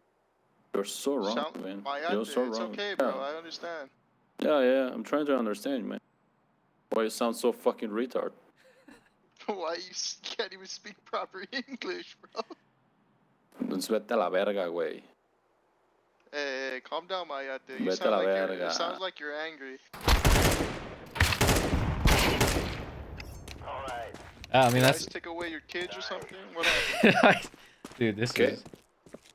I said, did Ice CS take has away not your kids or changed, something? man. Is that why you're angry? Ah, tenemos un whitezican que sabe inglés y español, ¿ok? I'm sitting here sweating.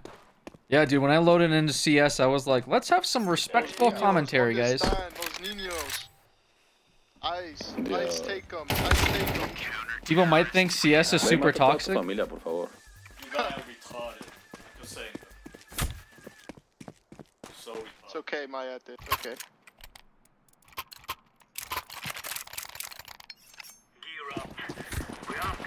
I just don't get what's wrong with being 40. According to him, something's wrong with it. He is a Mexican. So. Oh god. I think being Mexican has anything to do with it. I was called many things and none of them were white women.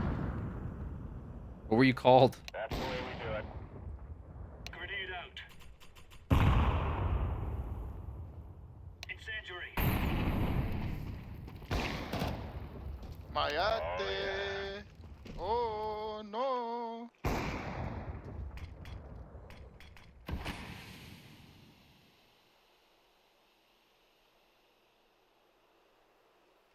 Might have to.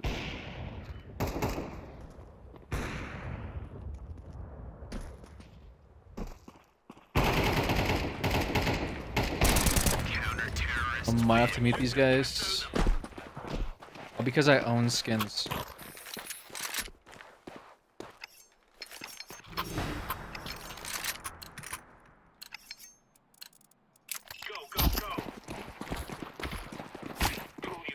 Were you calling an e-girl or what?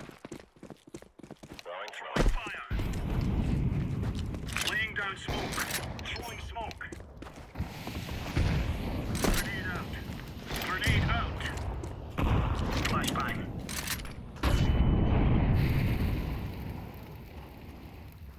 I was calling an e-girl. It's pretty common though.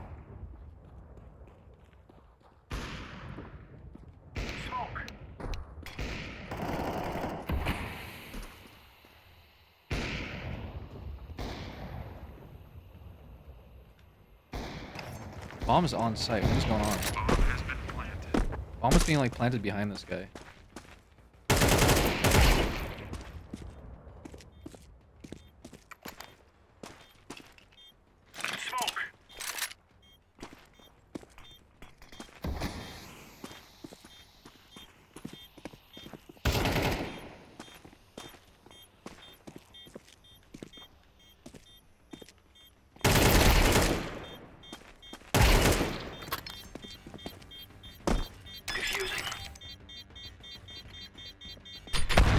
Nice.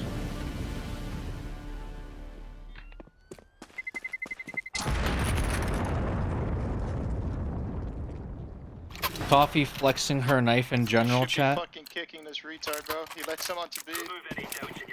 Does nothing. Not the grenade. It's called the trade play. No, I mean, bro, you're retarded, bro. It's okay. there's not much I can do in that situation. It's either you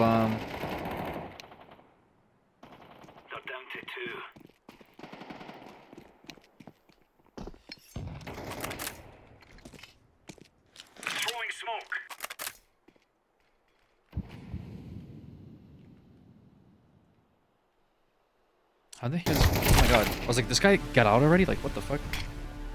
My knife months ago was worth 6k, is now worth 2.3. I'm sad. Yeah, that's kind of why I pulled out when I got my knife. You still have skins from CSGO? I don't. My skins from 2015 are gone, guys. I did not keep my skins after 10 years. Mine peaked at 3.6. I didn't realize the time. This is Coffee's prized possession. She plays this game once a year. Posts knife in general chat. And is like, why are people calling me an e-girl? Why would they call me that? I have a cat girl avatar. I don't play this game. People are mad I have a $4,000 knife for a game I don't play. Youngix would put this argument YouTube video. I'd put the argument into a YouTube video. Oh my god. Sold a stat track deal $4. I feel like you got scammed, no?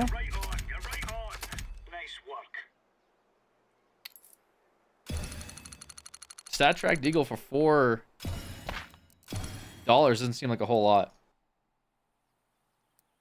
It's a few years ago. It was like, I remember it being like 7. Maybe I'm thinking of conspiracy. Like conspiracy deagle. Anyways, I think I might make a video that's like,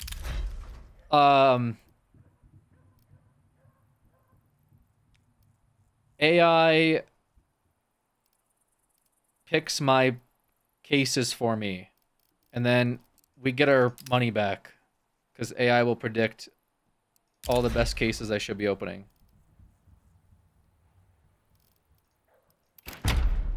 But maybe I could open up a kilowatt case really quick.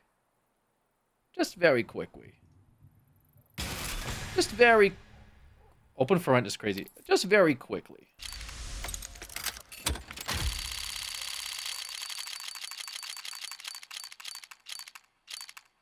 Okay.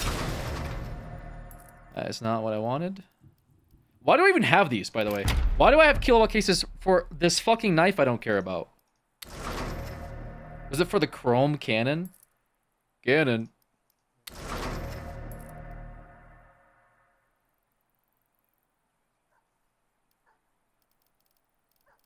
Imagine the clip. Yeah, it would be like, I still got it after all these years. And I go, oh my god!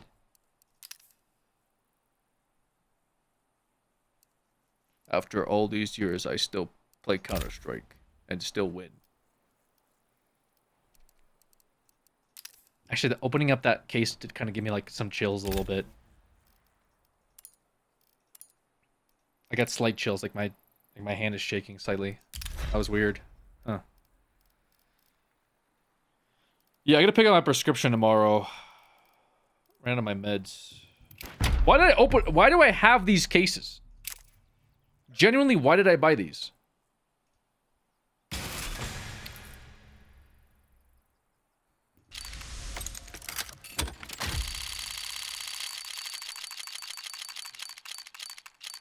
Brother.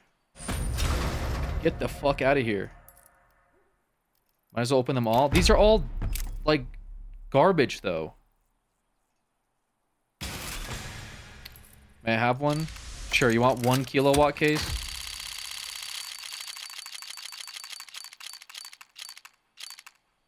What the fuck is this thing, bro? Oh, hell no, dude.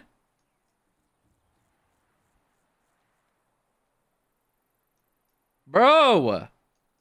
What is this fucking, like, Nintendo, like, looking ass sawed off? Sawed off what?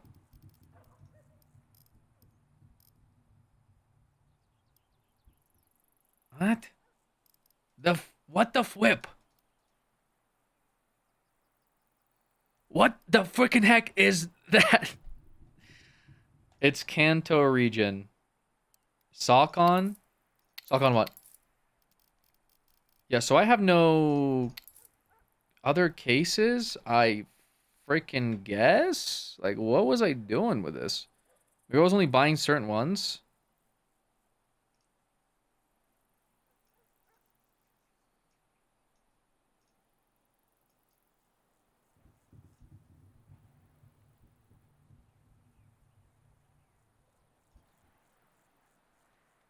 What's the best case right now? Anyone know? What is the primo case? I'll open up like 5 of them. And then go to sleep upset.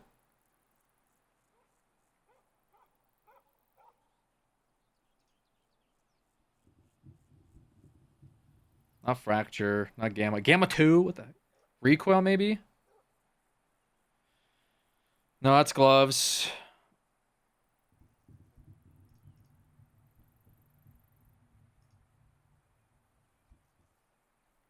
Dreams and nightmares. I was kind of peeping that one a little bit. They're expensive though, no? Dreams and nightmares at $225.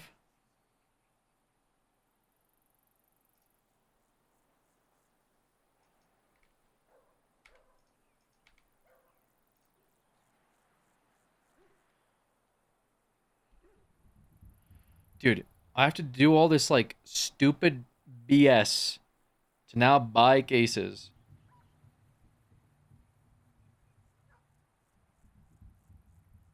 Makes me sick. I'm freaking sick.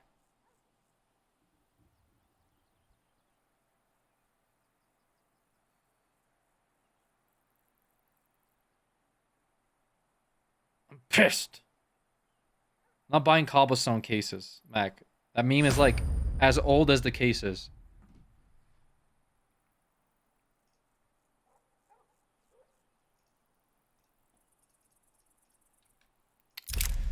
Dreams and nightmares. 5 keys, 5 dreams.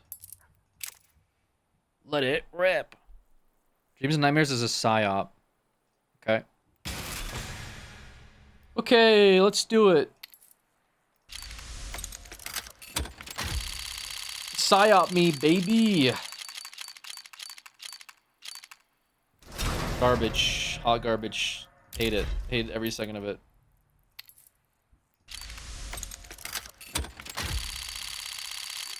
Come on, man. Give me something good, bro. No. What actually even in here? I didn't even look is the thing. Nothing I really care about. That's not too bad. That's not like the worst AK I've ever seen. That's horrible. That's cool. I would take this for sure. Ticket to Hell USPS. Pretty neat. And then the rare special items. Goes without saying. Alright, these are cool. Alright, I can't hate on it too much. Nice one by a pink. Perfect. Skip the purple to get a dog shit blue. Thank you so much. So ass, bro. Let's get by another pink. I feel like they've put more baits in these. I feel like these are more bait now. I feel like there's more bait in these now where they're like they throw in the pinks and the purples just to make you sweat.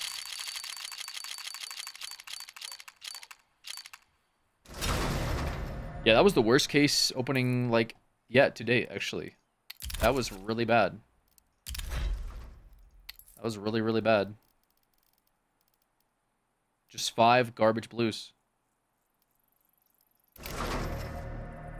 This one's stat track. So as far as a blue goes, this is a garbage blue stat track. Buy 5 more.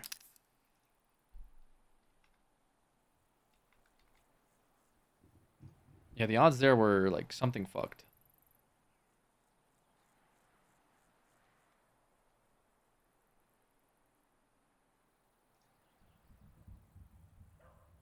Huh.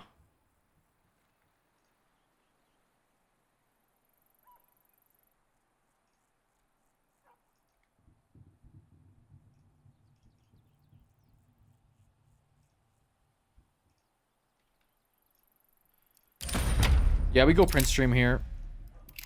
Alright, last 5, and then I'm actually done. Yeah. Last 5, and I'm actually done, by the way.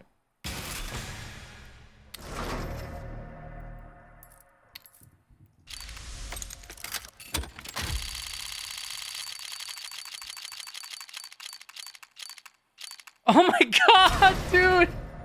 It showed me the... What the fuck, man? It shows it to me? It's like... You could have almost had this bad trip. If you were this close to almost having it. But we'll give you garbage. What? My dopamine. Pink, blue, purple, fucking... Just all blues.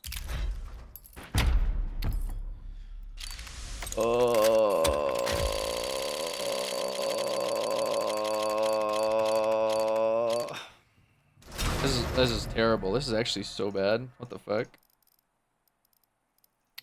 We go trade up here.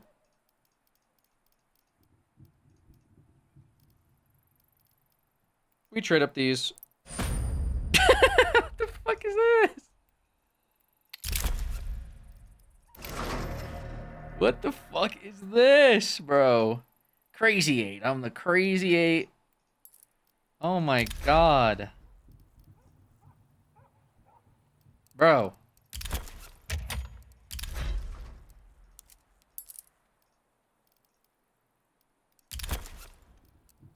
Wow.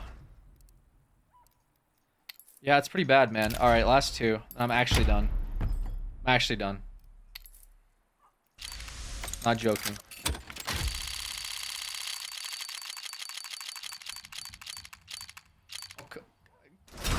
Just give me some...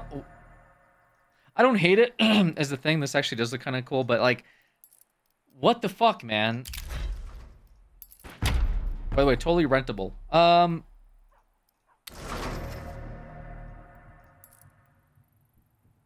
right, send it. Send it.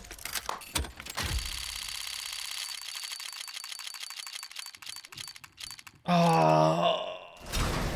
Yeah, I can't do this. I can't. Okay, last one. I'm actually done. Last case. This is actually last case. Then I'm actually done. Last case. I'm actually done. This is the last case. I'm actually done.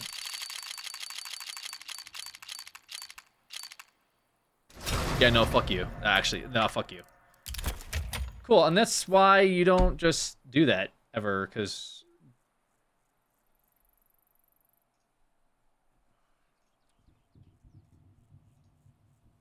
Alex, first time catching a stream, but have watched you since Spooky Crab days. Have you played Cash since it came back? I played a little bit of Cash tonight, some casual Cash. It was I like it. I like the new textures and stuff. Anyway, probably more CS. Although I gotta do it like ran okay. I'm not sure if I could play competitive with it. I could see, but we need to finish up Resident Evil 4 this week. Resident Evil 4 we finished this week, and then I guess we'll see what happens after. I don't know. Who knows? Only time will tell. But yeah, I want to upload a bit more on my YouTube. I think that's my goal this month. I have like Pokemon ETBs that I haven't like touched yet, so I got to do those too at some point. And then now that I have a little bit of free time. Anyways, all right, appreciate you guys. Thanks for stopping by, catching the stream, blah blah blah blah. I'll catch you guys this week. Thanks for stopping by.